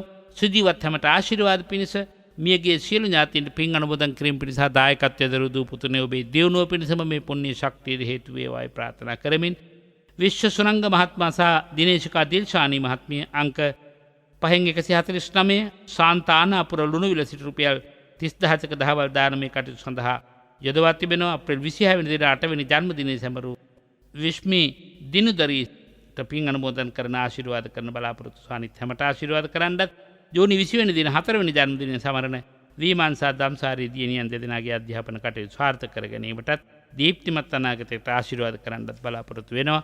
ඒ වගේම කරුණාවෙන් ඉල්ලා සිටින තව විශේෂ ආරමුණක් වෙනුවෙන් ඔබේ සත්‍යක්‍රියාව සිද්ධ කරන්නට කියලා ඔස්ට්‍රේලියාවේ මෙල්බර්න්හි පදිංචි රුවන් සේනානායක පින්වත් මහත්මයාත් රේණුකා රත්නායක මහත්මියත් කියන දෙපළ අපේ ගොඩගම ජයසිංහ මහවතේ දෙවනි පටුමගේ අංක 379 වාසය කරන පුණ්‍යමාලා රත්නායක මෑණියන්ගේ සම්බන්ධීකරණය තුළ මේ පූජා භූමියට දන්වැල් දෙකක් වෙනුවෙන් බරපැන් යොමු කර රුපියල් 70,000ක බරපැනක් විශේෂයෙන් ප්‍රාර්ථනා කළා ආදරණීය දියණියට ආශිර්වාද කරන්නට. අවුරුදු 12ක් වයසේදී දියණිය තරමක රෝගයකින් පෙළෙන නිසා තිසෙනි රානුලිමා සේනානායක දෝනිට ඉක්මන් සුව සාන්තිය ලබා ගන්නටත් වෛද්‍යවරුන්ට රෝග ඉක්මනින් අඳුනාගෙන නියමිත ඖෂධ ලබා දෙමින් සුඛී සුවපත් භාවය උදාපත් කරගන්නටත් ආශිර්වාද වේවා කියලා අපි අතිරේක විශේෂ ප්‍රාර්ථනාවක් හැටියට සිහිපත් කරලා සෙත් පතනවා. ඒ සකල ප්‍රාර්ථනාවන්ට ඔබේ හද බැඳි දායකත්වය යොමු වීමේ කුසල සම්පත්තියෙන් සියලු දෙනාගේ සියලු යහපත් ප්‍රාර්ථනා ඉෂ්ට වේවා. නිවනින් නිවෙන ගමනට යන්නට මේ කුසල් බුදුපාමුල පාරමිතාවක්ම වේවා කියලා අධිෂ්ඨාන කරනවා. තෙරුවන් සරණයි හැම දෙනාට. සාදු සාදු සාදු.